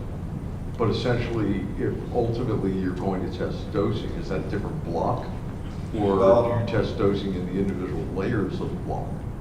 See, that's a confusion that probably arises from the initial business plan to now. So the dosing, each well will get different doses, and each column, you could, however you want to organize an experiment, column versus rows. But the ultimate idea is you can put multiple different types of culture onto one plate, ultimately onto one slide, ultimately can be compared against each other. Whereas before, there was no good way. You stay in, group A on day 1, you stay in group B on day 2, and the pipetting wasn't exactly the same. It's not as easy to compare the two. I understand. So sequencing is coming down in cost pretty significantly. How do you see that as a competitive venue as compared to what you're doing? Well, genomic sequencing doesn't really have any direct comparison to this product. Genomic sequencing identifies new drugs based on genomic sequencing, the RNA profiles, and expression for genes, and they find these new targets for drugs. We're not finding new targets for drugs because, as I showed you on the first chart, we're not making many more new drugs. That is kind of hitting the dead end in today's research. So how can we take the drugs we already have and find the best ways to use those drugs to treat? Ultimately, our method could also be used for trying out new drugs, but our main goal is to use the existing drugs and use them to customize each patient's results based on how the drugs can best be used for their specific tumor and their problem. Well, the drug discovery market is considerably larger, so looking at your technology, I thought about that against sequencing, frankly. But I understand your business plan. I think you presented it well. So your first foray in the market is to the academic market, which is a relatively low value market. You've got a small Yes, piece, so to address a this, relatively big pie, but to address this market, what I did was I looked for BME schools in the area. I literally went on to every single website, every single professor, found out who, based on the research, could potentially use our product. I found out there are about 26 labs per school. I estimated a 1% market infiltration and a $250 sale price for a reusable mold, and I found that we can make $82,000 in the first year and break even between the third and fourth month. And this will be enough to sustain and develop and continue so that we can build up this infrastructure, build up our contacts, and ultimately have a great release of our product to the pharmaceutical companies, which is our ultimate goal. okay.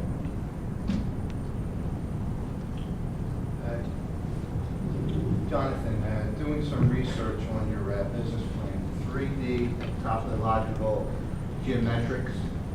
Are you aware of Open Cascade as a competitor? Are you aware of what they do? Could you describe to me what Open Cascade is? That's what I was asking. I've never heard of Open Cascade. I know there are multiple other players, such as microtissues. I would assume they fall into the same category. We've done extensive patent research. No one has a product that uses an array system for slicing. All the other products that you can find online have to do with a 3D array culture. So just for making the tissues to analyze.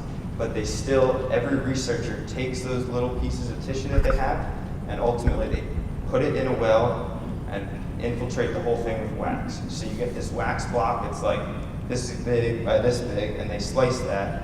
They don't know where they're gonna find that tissue they put in it until they find it. So the slices are so thin, about 5 to 10 microns in diameter, okay, that they can just sit there and keep ripping off these slices, and they don't know where they're going to find their initial samples. So with our product, they know exactly where they're going to find it because it was already all in the initial wells. All the samples were in the exact same plane. So they know, okay, 100 microns down from the top, I'm going to start hitting tissue. They go to there, they rip off their 10 slices they need for their analysis, and they're done. They don't have to look through the whole thickness of the block. Because if you have a 20 millimeter block and you're taking 10 micron slices, it's like 2,000 slices, I believe, to get through the whole thing. That takes a lot of time, and a lot of effort, and a lot of energy. Yeah, I just had 2 quick questions. Your business plan calls for an initial raise of $10,000. Are you looking to raise any money beyond the $10,000? Well, actually, I lowered that number to 7. Why did this go up? Doesn't matter. I lowered the number actually to 7,500 for our initial, because that is, based on the plan, that is the amount of money you can potentially win. So we wanted to show that our business could be sustainable from the beginning, just from the money gained from this competition invested in. And the main things we spend our money on, first of all, we don't have to spend on research and development, and we don't have to spend on rent. And that's because everything is run through Rowan's engineering program. We have full funding for the school. So we're paying for our distribution networks, we're paying for a website that we have to create, and we're paying for the very low scale manufacturing capability that we need to have to sustain the 422 products per year. I have 10 molds sitting over there. I can make about 50 a week of our product. So that's What's it. your current valuation? I'm sorry? What's your current valuation? Because there's no valuation here. It's just fucked off, unfortunately.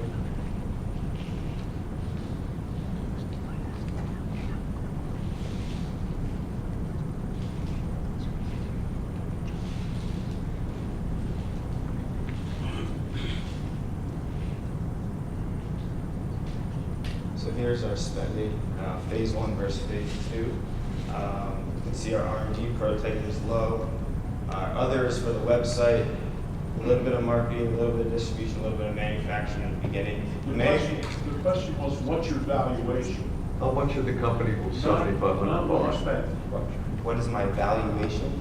Oh, like how much is our company currently worth? Yes. Is that what you're asking? All right, so our company currently worth based on our IP and product that we believe we have. Honestly, for right now, it's pretty much just our IP. So the patent was $10,000. We've invested another $5,000 in patent upkeep.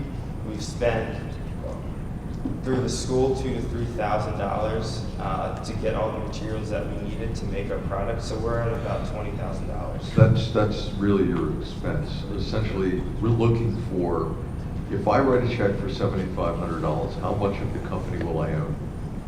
Oh, how much do you want to? The company, well, I mean. That's a valuation. Okay, thank you for that clarification, engineer.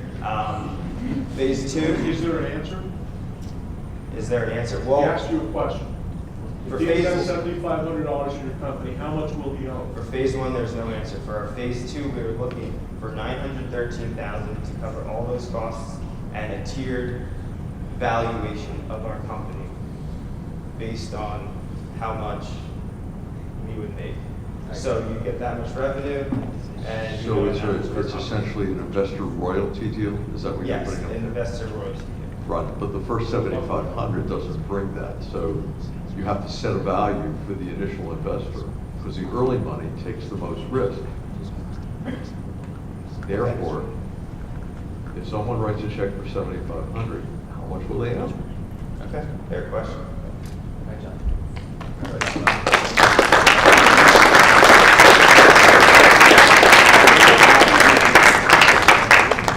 Z-Slice definitely seems like a great method in helping the whole process move along curing cancer patients. Up next, I would like to invite up Tim Lanitz. He is our current Vice President of the Collegiate Entrepreneur Organization. So he's going to talk a little bit about more in depth of what we do and how we do it.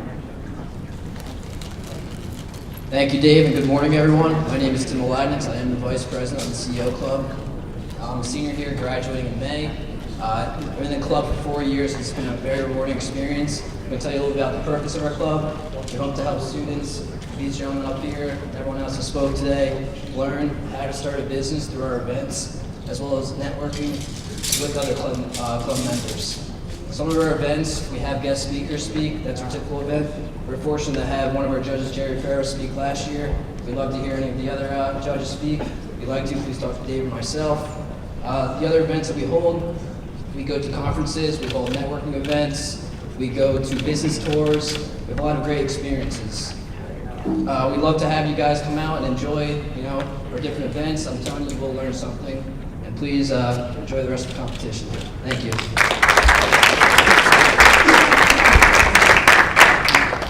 So how's everyone doing still? Everyone hanging in there? We got 2 more presentations, all right?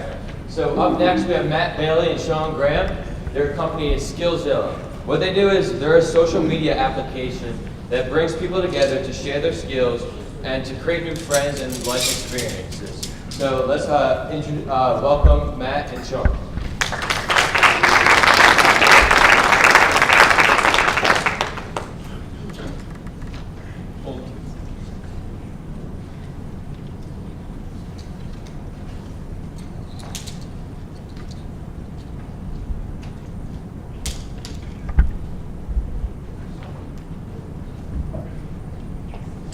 Hello.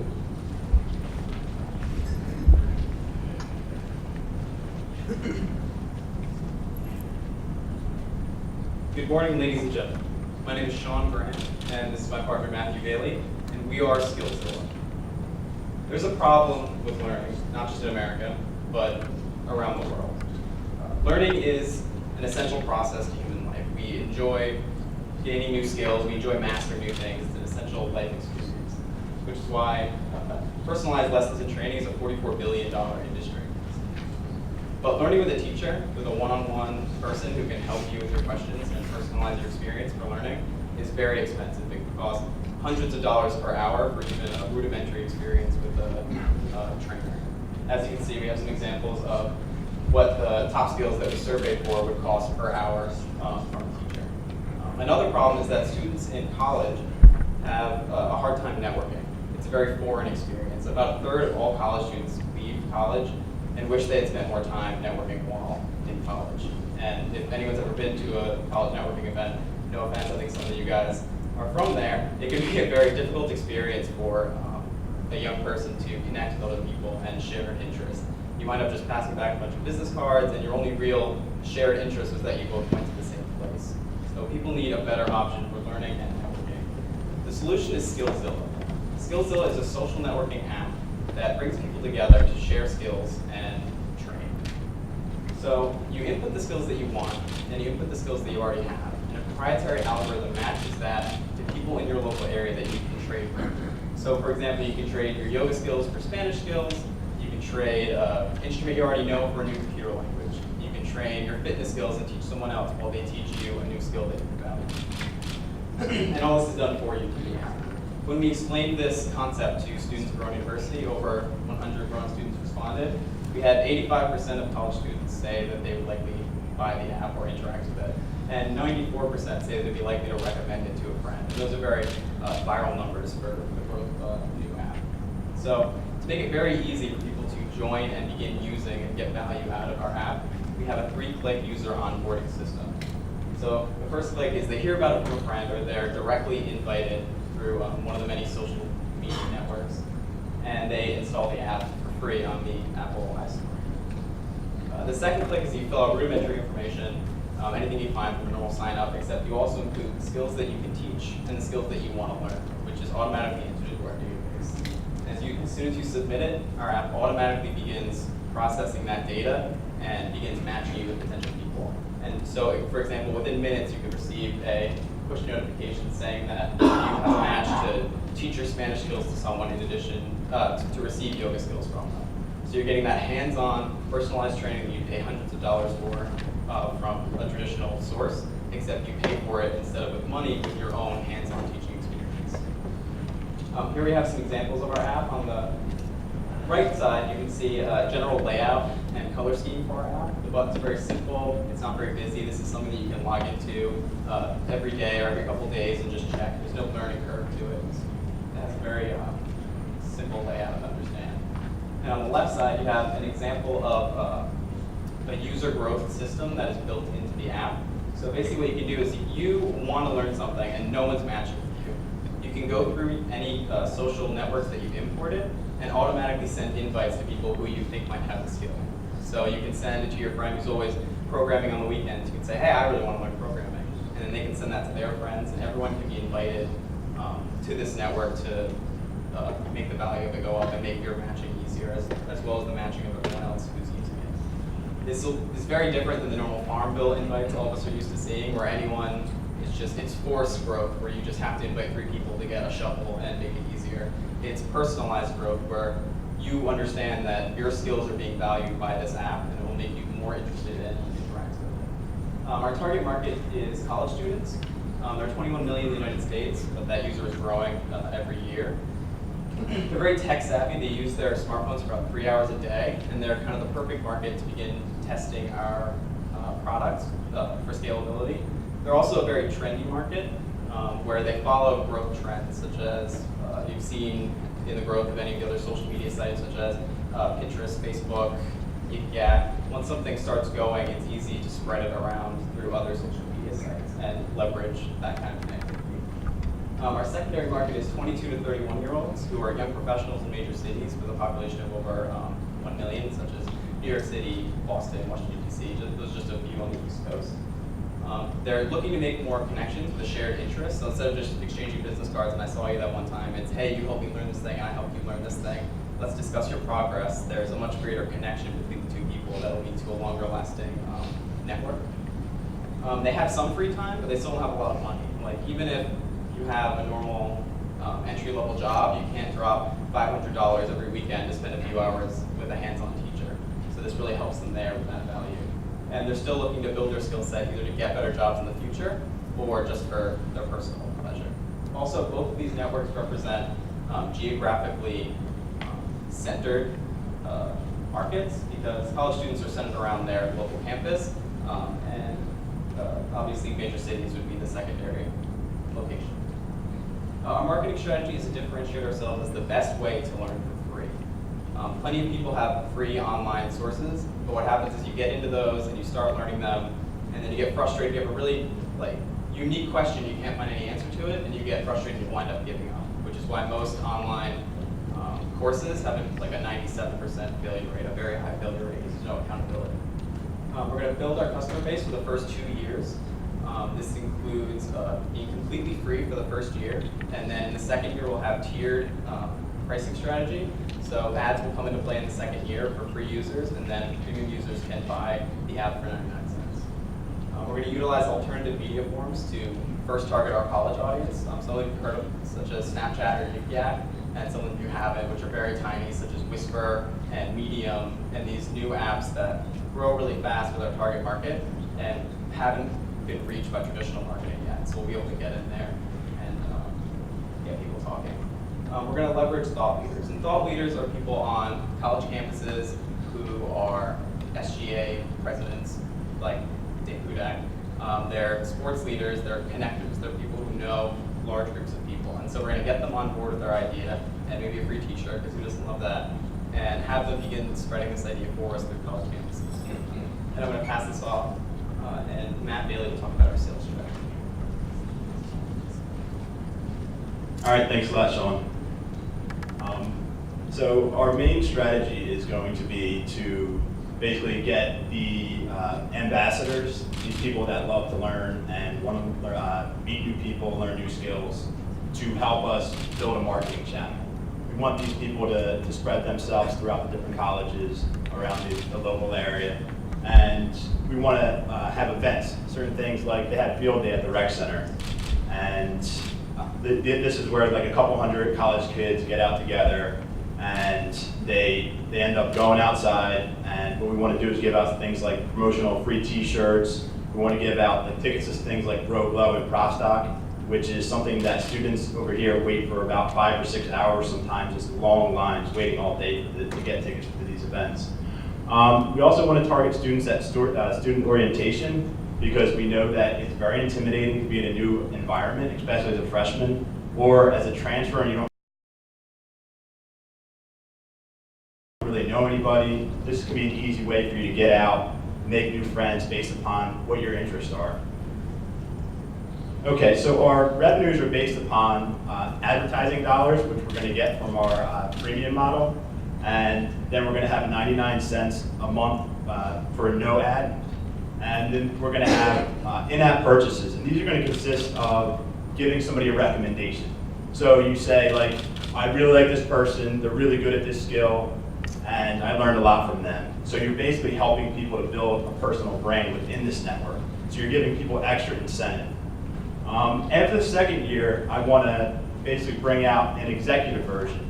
Now, once this concept has been proven in the market, I feel like business professionals will be more likely to use something like this. Now, we're going to target small businesses, and this is going to be for,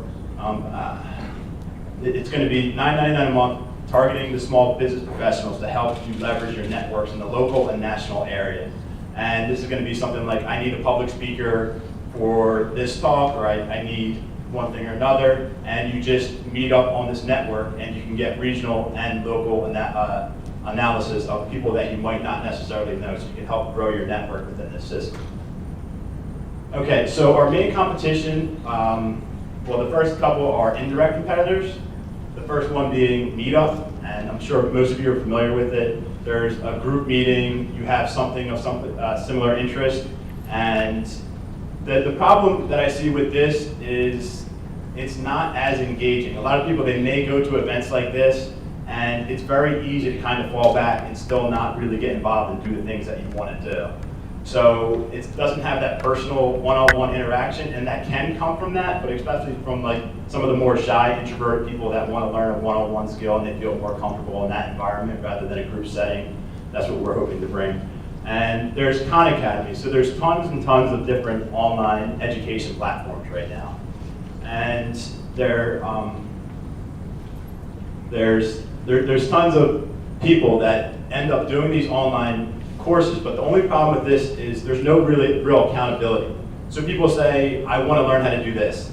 You sign up for a class online. You're like, oh, this would be a great thing for me to do. You sign up for it, and then 2 weeks later, you never really do anything.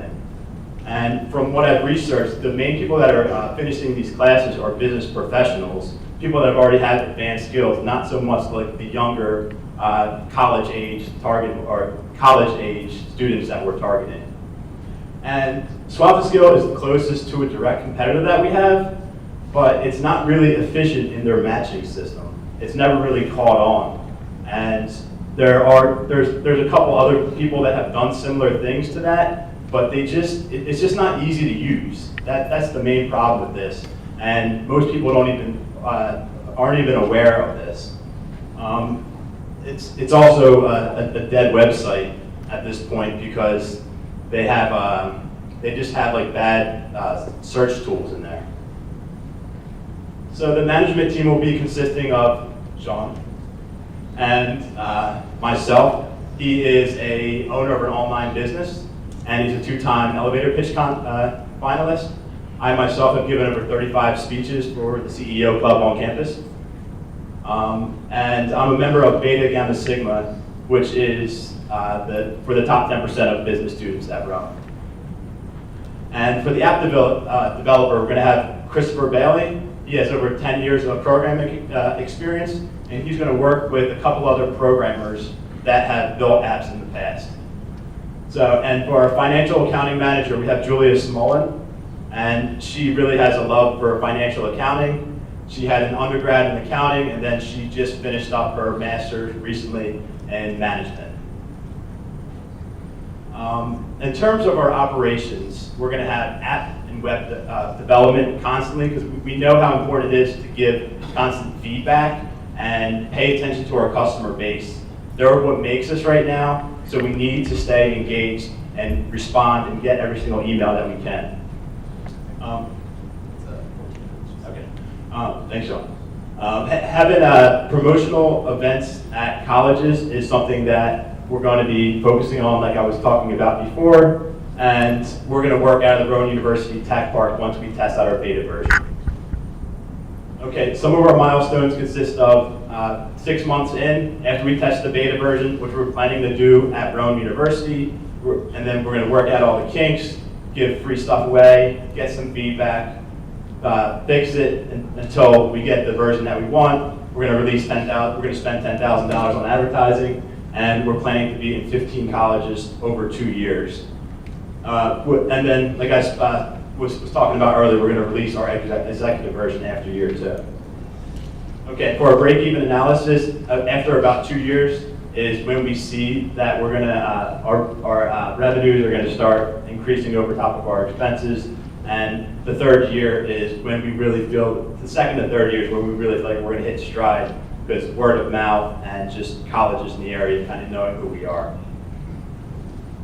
Okay, in terms of the pro forma, I'll just kind of point to the important stuff, and that is the gross revenue for the third year, which is a bit over $1 million, and that's going to be based upon 30,000 users and 3,000 small businesses using that app.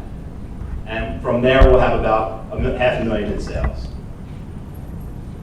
Okay, for our 12-month cash flow, like I've spoken about earlier, we don't plan on making money. We're trying to build a user base initially, and that's going to cost about $160,000 in the first year. And for that, we are seeking $200,000 for 20% of our company. And the main thing that we want to spend the money on, which we feel is the most important, would be the research, development, and advertising. And I'll hand it over to Sean to finish it off. To cut you off, actually, right at the time. We're going to sell it.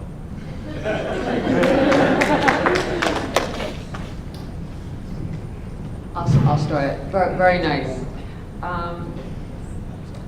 Just a couple notes on your appendix. Again, print was very small. I need a magnifying glass. And also on your projected statements for 2015, 16, and 17. You say income statement, but it's really your income and expense statement. So if you're dealing with the bank, you want to identify that it's both. Because you have the itemization here, but at the top you just have income.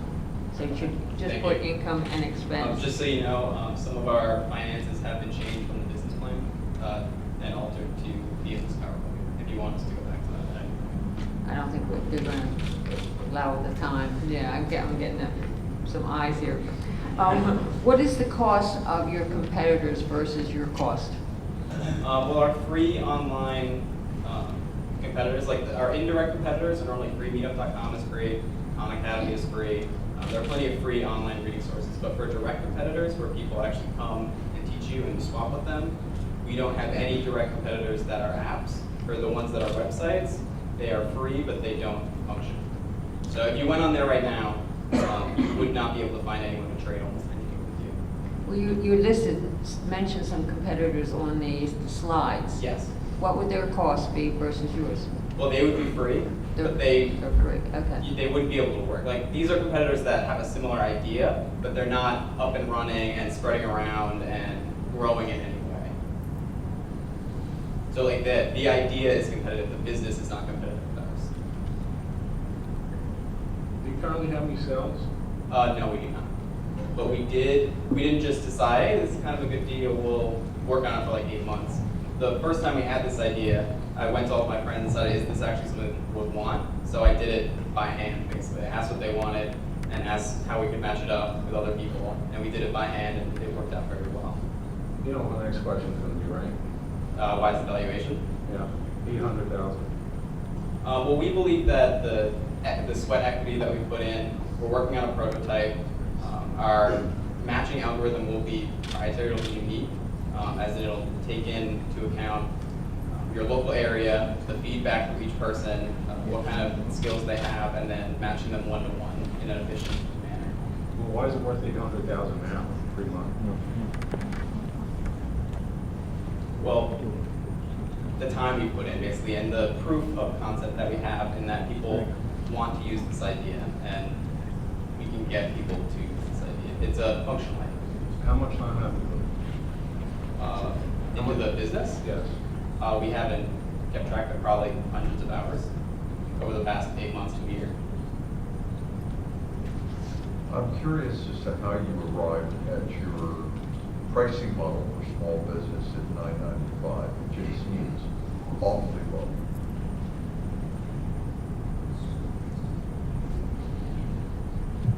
The reason why that was is because I wanted to basically build a customer base.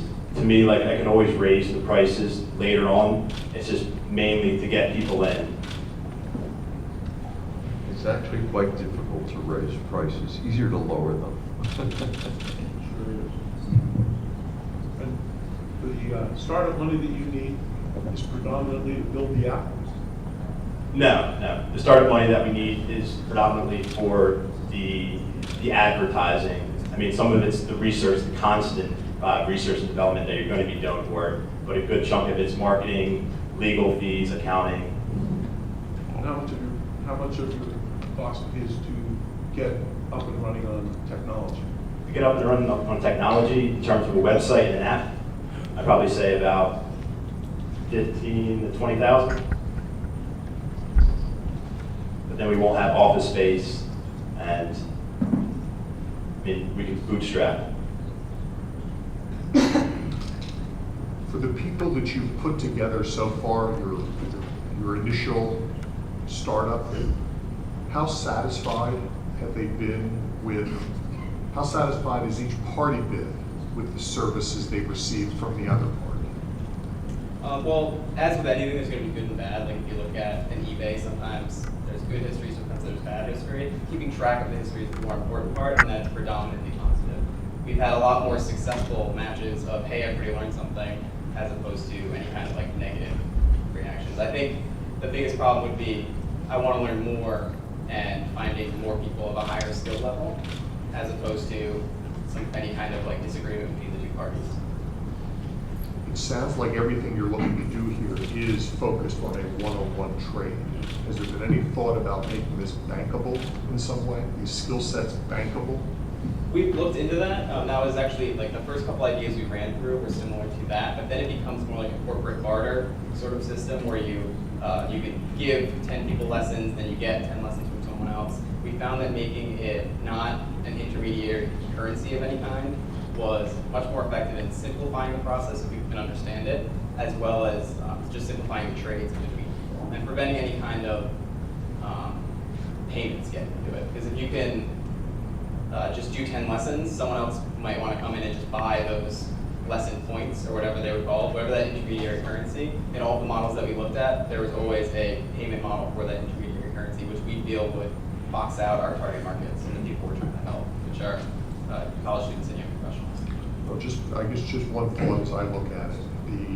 Obviously, people are going to look at this and decide what is valuable to them. And it seems like a lot of the negotiation here for the skill sets that are being bartered happen beyond your websites once the people have been connected. Well, something we kind of ran out of time to mention was at the end of that 3-click process, when you match with the person, you are sent to an in-app messaging service, which also includes an in-app scheduling service, so it matches with all your schedules, and as well as a default setting for safe zones in like your local area. So for us, it'd be like the Rowan University Student Center. So you know the default place to meet is somewhere public and safe. My only point is if somebody further into the process wanted to trade it for a value, that would be up to them. So I think it's worth considering. Matt and Sean, just 3 quick comments. I think your break even is a little aggressive. I think it should be more 5 years, technology companies historically. Also, your evaluation seems a little high. And if that evaluation, I probably want 33% of the company to sit on the board and make sure those funds are distributed wisely. Well, we can talk after this. And also your target market, I would think to attract more users, it should be more broad. Thank you. Thank you. Thank you, Sean and Matt. Can we give a hand?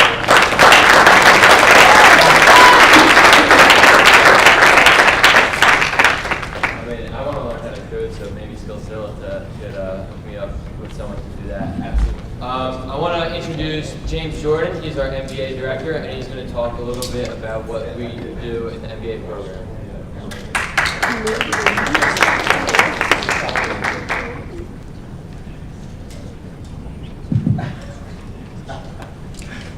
Good morning. My name is James Jordan. I'm the MBA Program Director for the Rohr College of Business. I'd like to thank you for coming out this morning. $1.3 million. That is the average amount that someone who earns a master's degree will earn above someone who holds a high school diploma over the course of their career. $800,000 more than someone who holds a bachelor's degree. That's a pretty compelling statistic, and it is indicative of the many benefits that can be realized by earning the MBA. The Rohr College of Business MBA has been recognized by the Princeton Review and the Philadelphia Business Journal as a top program. The program has expanded to include campus-based and online offerings in addition to graduate certificate programs. MBA students now enjoy state-of-the-art facilities. We are housed in the Enterprise Center on Rowan Boulevard, and we are excited. We're anticipating moving to the new Rohr College Business Building in 2017 with dedicated graduate facilities, graduate lounge, classrooms. Our alumni can be found in corporations such as Comcast, Johnson & Johnson, South Jersey Industries, Lockheed Martin, and we even find our alumni on our panel of judges today. Mr. Joe Matranga is the CEO of Eagle Management Group and a graduate of our MBA program.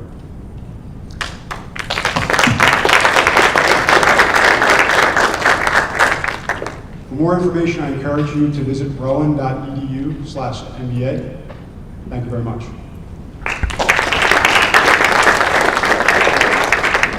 All right, we got our last finalist up today. We got Nick Dennis, and I can see his crew up here. Their company is Fit Degree. This is a social media platform used to find a workout partner for the day in colleges and communities. So let's welcome Nick.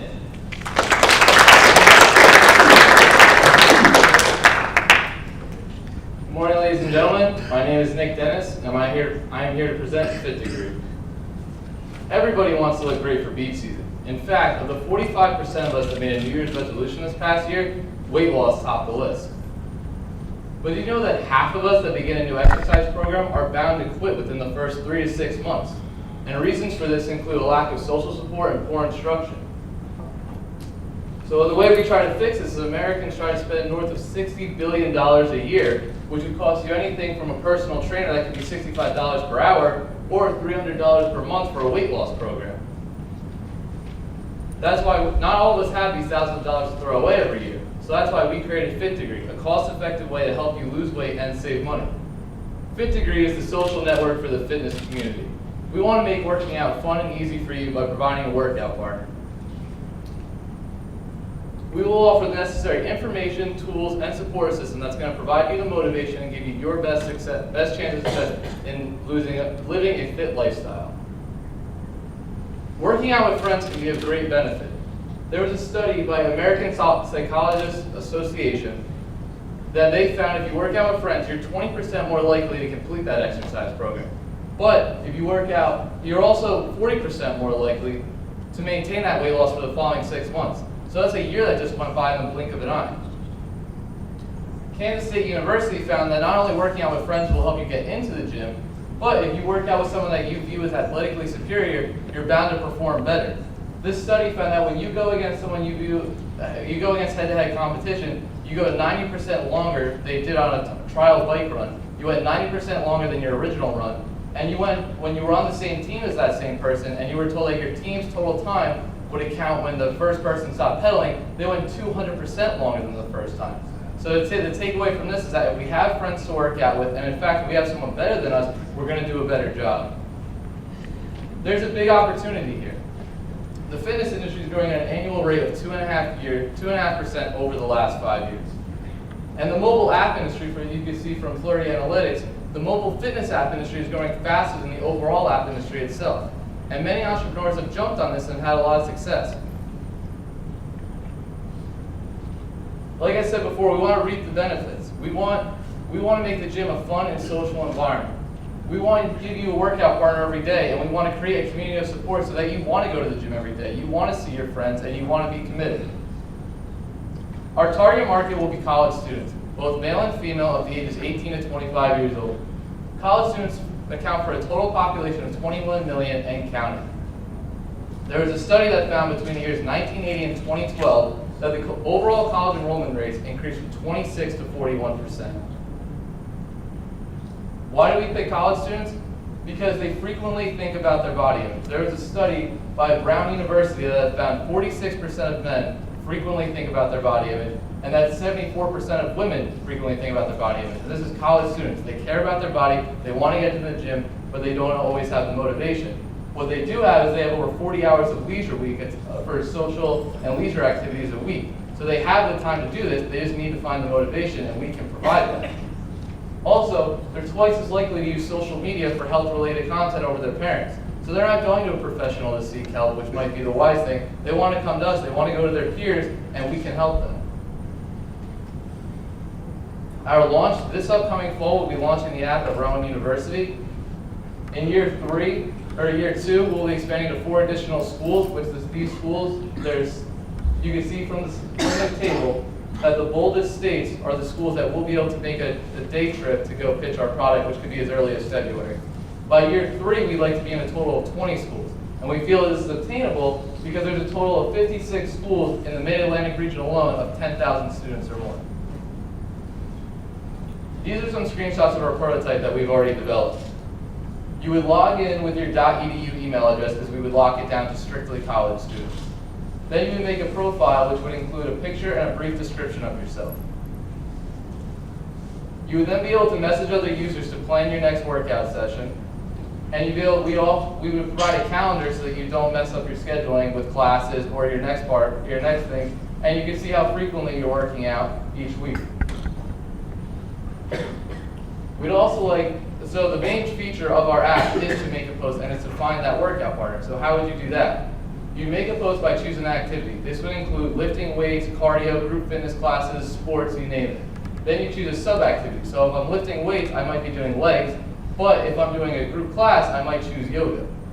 That's why the experience level that you choose for yourself is so important. I might be advanced in lifting weights, but I could be a beginner in yoga, and I want to make that clear. You then choose your workout. You choose to describe your partner by both gender and their experience level. So now I can choose to go as if I'm a beginner and I want to get better, I could choose someone to try to help me, or I could go with someone that's also beginning and we want to get started in this adventure together. Then you would choose your day and time that works best for you. Your post would then be sent to a live newsfeed, where now all the students or users get to see who's posted and when they want to work out. So now you have the option of not only being able to make a post, but I can just also go on and see who's working out. Maybe I didn't know I wanted to do something, but now that someone's doing something, I'm interested. And we recognize that these features alone aren't enough to retain users. So that's why we have a list of features I'd love to get into, but to save us time, we'd like to include an exercise database that would just define exercises by body part, and to make sure they do this properly, we would attach a video and a brief description of how to perform these exercises. We also like to offer a premium version to colleges, and this would include customizing the school theme to the app, and it would also include a calendar where they can integrate their school functions into our app. So on your calendar, not only do you have your scheduled workout session, but you also have upcoming on-campus events such as your nightlife, career fairs, volunteer opportunities, your group fitness schedule, you name it. We want to be able to create this environment at schools, and we feel it's obtainable through this premium version. Why would schools pay for a premium version? Well, Michigan State University recently did a study where they found that they followed their freshmen and sophomores who were members of the rec center and not members of the rec center. They followed them throughout the 4 years. What they noticed at the end of these 4 years was that these students had higher cumulative GPAs and they had a higher retention rate, which always looks great for a college. Our marketing strategy, our goal is to increase our brand awareness across campus. And how are we going to do this? We're going to advertise and promote on campus, and this includes face-to-face, where we'll be handing out flyers, we'll have information booths, we'll be giving away tangible promotional giveaways. We'd also have to establish a strong social media presence, so this includes viral and promotional videos that we'll have to post on Facebook, Twitter, Instagram, etc. Similar to how rec centers and colleges promote themselves now. We'd also have incentive-based events because we want these kids to learn, so we would have Fit Degree sponsored seminars for exercise and nutrition. We'd also like to have student-based competitions because I always believe you're going to get the best results from the study before when you're in a healthy competition environment. Our primary sales strategy. As a member of NERSA, the National Intramural Recreational Sports Association, I'll have access to communicate with all the rec centers across campus. They hold both a national and a regional conference every year. For example, there's a regional conference this fall where I'll be able to present Fit Degree in front of 80 to 100 schools. And they also offer a great line of communication. As a member on their website, I'll be able to post announcements when we're ready to expand, and I'll also be able to email individual rec centers, which I'll be able to find on their website. Now, once we're into schools, our main distribution channel will be the Student Government Association. What happens there is I go in and I present this idea and tell them why they need this on their campus. whether it's our generic version or our premium version. They would ask me questions, and we would implement it if they felt comfortable. If they felt that the premium version, that they needed this, they would then be able to push it onto their administrative office. That's how Rowan University pulled in Zipcar. Zipcar came in, pitched their product, told them why their college needed it. The SGA felt that this was important. They pushed it on the administrative office, and now we have this great company, Zipcar. So what's important to know about the app industry is that the value of your company really comes from the users. And this was seen by Snapchat, where over 2 years ago, they were offered $3 billion by Facebook. And there was no reason for this other than their large user base that they had. They were not bringing in any significant revenue. And the thing about this in terms of us, MyFitnessPal was just bought out by Under Armour for $450 million because of their user base and the data they could provide Under Armour to help them achieve sales. However, we do think we have some potential revenue streams that we'd like to implement in years 3, 4, and 5. This would include the premium version that I mentioned before, freemium content for their users, for our users that if the colleges don't offer it, we can still provide it, and data-driven advertising based similar to many apps. Our direct competition includes Meetup.com, FitLink, and Exercise Friends.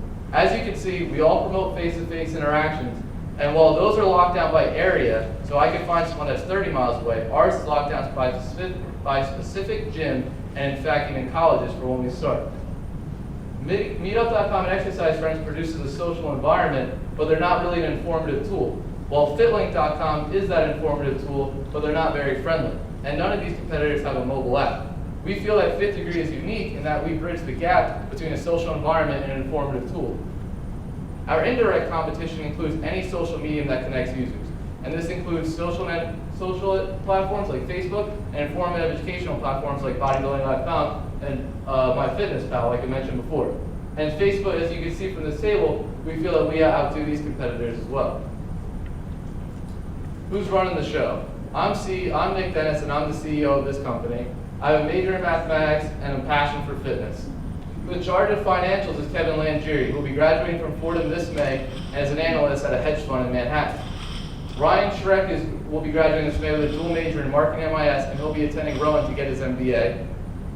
Dan Reed, our CTO, will also be graduating this May at his own startup software development company.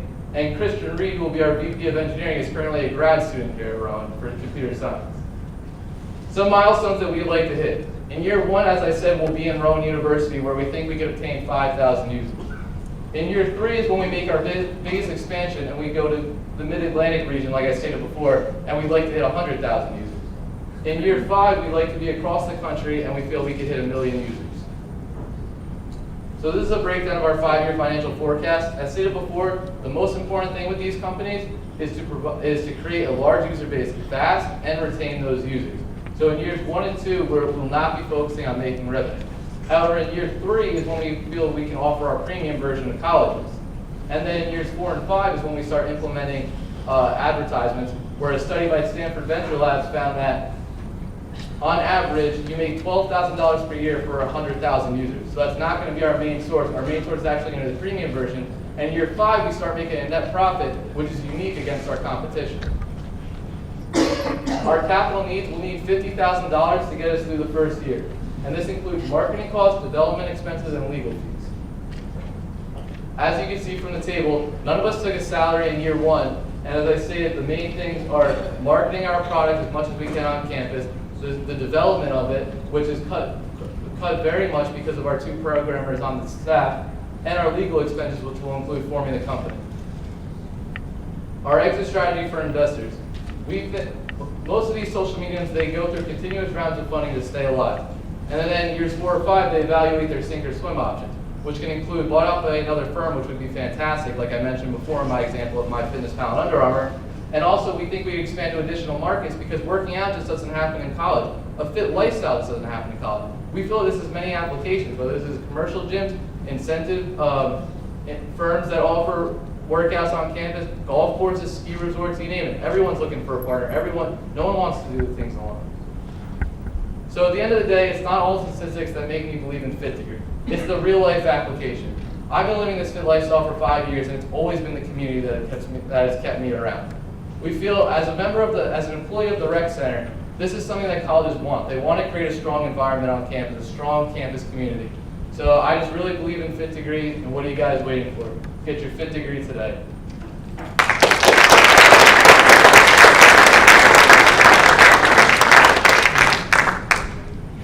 Great, you have questions? I have just one question. You have a financial forecast for 5 years. Yes. Your expenditures for the first year are $50,000, and in year 2019, they go to $460,000. But you do not give an itemization as far as what is the basis for your increase in expenditures. Well, the increase in expenditures would be throughout the years. We would have to increase marketing as we improve to more schools. We'd have to also hire additional staff because while the two programs we have right now are great, they're not going to be able to do everything by the time we expand that much.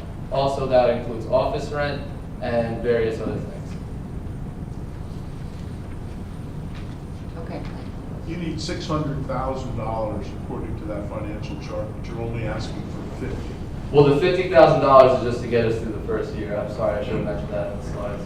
And like we've asked everyone else, on what pre-money valuation do you want our investment? Well, it would depend on the investor of what they bring to the table. We're going to value the company at $1 million, and that's based off the fact that the lifetime value of a social media user is between $25 and $100. So being on the low end, we would have to obtain 40,000 users, which we think we could do between years 2 and 3, and that would be able to value ourselves at $1 million.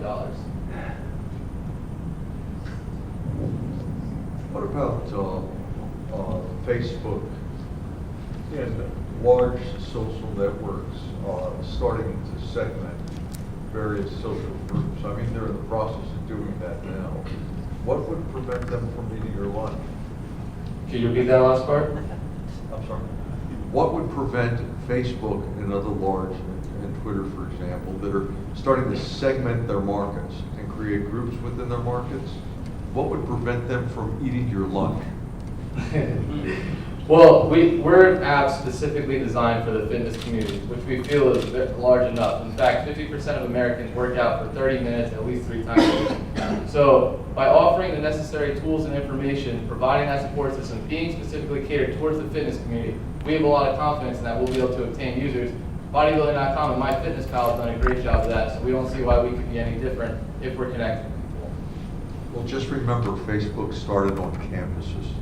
Yeah. And actually, just to follow up on that, how often do you use Facebook, and how often do your friends use Facebook? Well, our generation is actually getting off Facebook, but that doesn't mean too much about social media because the reason we're getting off Facebook is that our parents are getting on it. What we're doing is we're going towards other social media outlets.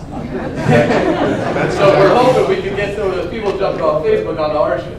I expected that to be the answer. So, given what you just talked about, it seems to me that this is broadly applicable. You have a name that specifically focuses to the college community. And it seems like if you get people into this, they will obviously be moving out of the college community, and they'll be doing this in cities or in other areas where people of like interests are going to do this. Does this name fit a rollout? We think it fits a rollout because it's getting your fit degree. Do you really ever get your fit degree? You know, you're going to be working out for the rest of your life. So we're trying to engage people in a fit lifestyle. We're not trying to be like bodybuilding.com and produce these bodybuilders. We're not trying to produce Olympic lifters. We're not trying to produce triathletes. We're trying to engage anyone that wants to live a fit lifestyle, whether you're a beginner getting started or you want the tools and information to get to that next level. So living a fit lifestyle, like I said, could be on the golf course. That is exercise, as far as I'm concerned.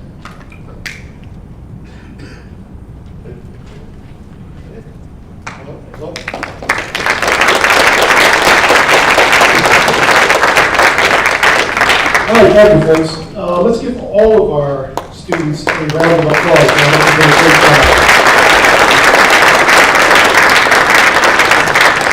Also, I'd like to have another round of applause for our excellent panel of judges. And so at this point, we're going to escort the judges into the deliberation room, and we'll discuss the finalists in the competition. At this point, the lunch is coming up as we speak, so give them a few minutes and you'll be able to go back and grab some lunch, okay? And we should be back in about an hour, folks, from the time frame, okay? Thank you very much.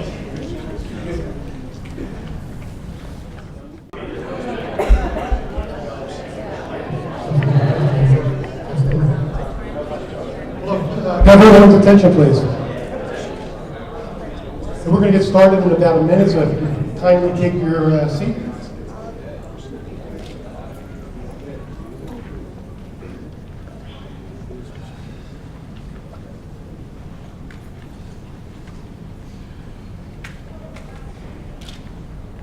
So as you may have heard me mention earlier, we have a new opportunity here on campus. It's referred to as the Rowan Innovation Venture Fund. And we happen to have the director of that fund here as one of our judges. And I'd like to invite Howard Lubert up a little bit to talk about that fund.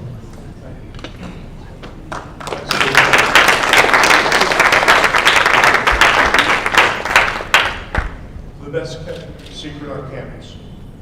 I have $5 million, you don't, and I need to invest in it. The Rowan Innovation Venture Fund officially opened its doors November of last year. We're finally holding our first screening meeting next Thursday. My goal is to have 6 companies screen at that meeting. I currently have 4. I'm looking for 2 more. It's an open process, but it's a process with a fund that wants to invest its money first in opportunities that come from Rowan, whether it's the medical schools or here. I, by the way, got my master's in cert in school psychology here, so I'm a Glassboro State, now Rowan's grad. I'm not sure that had any influence on me being asked to run this fund. I've been in the private equity space about 35 years. I think I know what it is. I'm not sure because it changes all the time. But we have a lot of money, and it doesn't do us any good to have a lot of money. That money has to be invested. There are rules. If you go to the Rowan website and look for the venture fund, you get the pages that are there, and they'll direct you to the online application you can fill out. There were 5 companies presenting today. I hope some of the people in the audience know of the others that applied didn't get this far. I'm looking for deals, and hopefully you're looking for money. And let's make that marriage happen. Thank you very much. Thank you, Howard. Also, events like this are not possible without the support of our community and business community. And I'd like to get a round of applause for South Jersey Industries and Steve Clark for providing the sponsorship for today and for feeding you.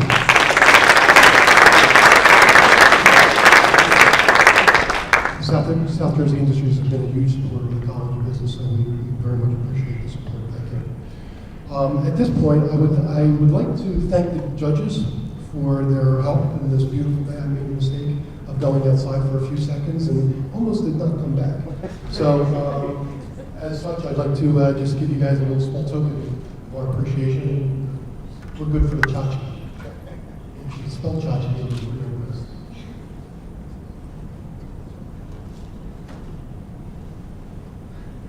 I love this.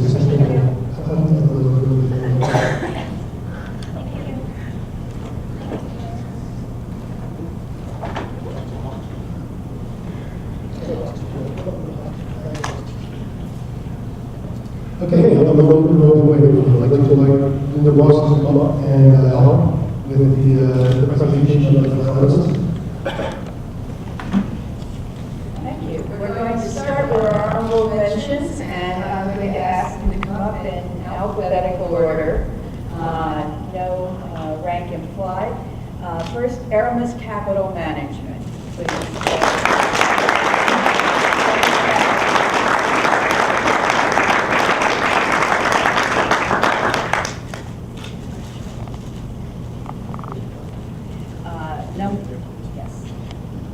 If I can ask you guys to just stay up here when you're done.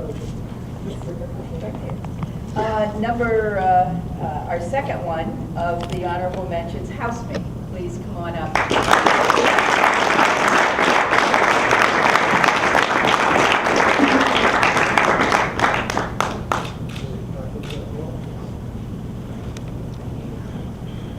Right. Of the top 3, we'll announce number 3 next. Z-Slice Biomedical, please.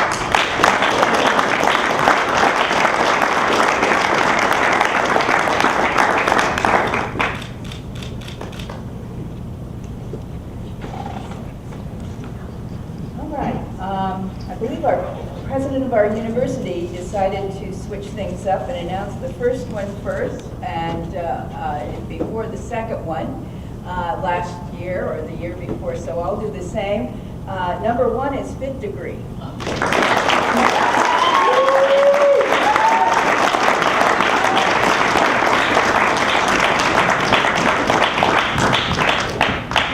Thank you. And of course, that means Skillzilla is second. Please come on down.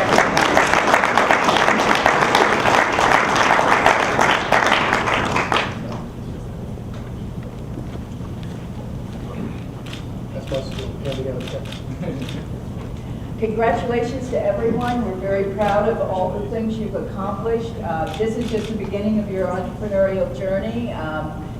We look forward to hearing how you fare in the future. When you launch, don't be strangers. Right when you find investors, and right when you find customers, even more importantly. So thank you again for participating. Thank you again for our judges. We appreciate very much all of the things you've done to bring together a very interesting day, and safe drive home. Have a wonderful afternoon, please. Thank you.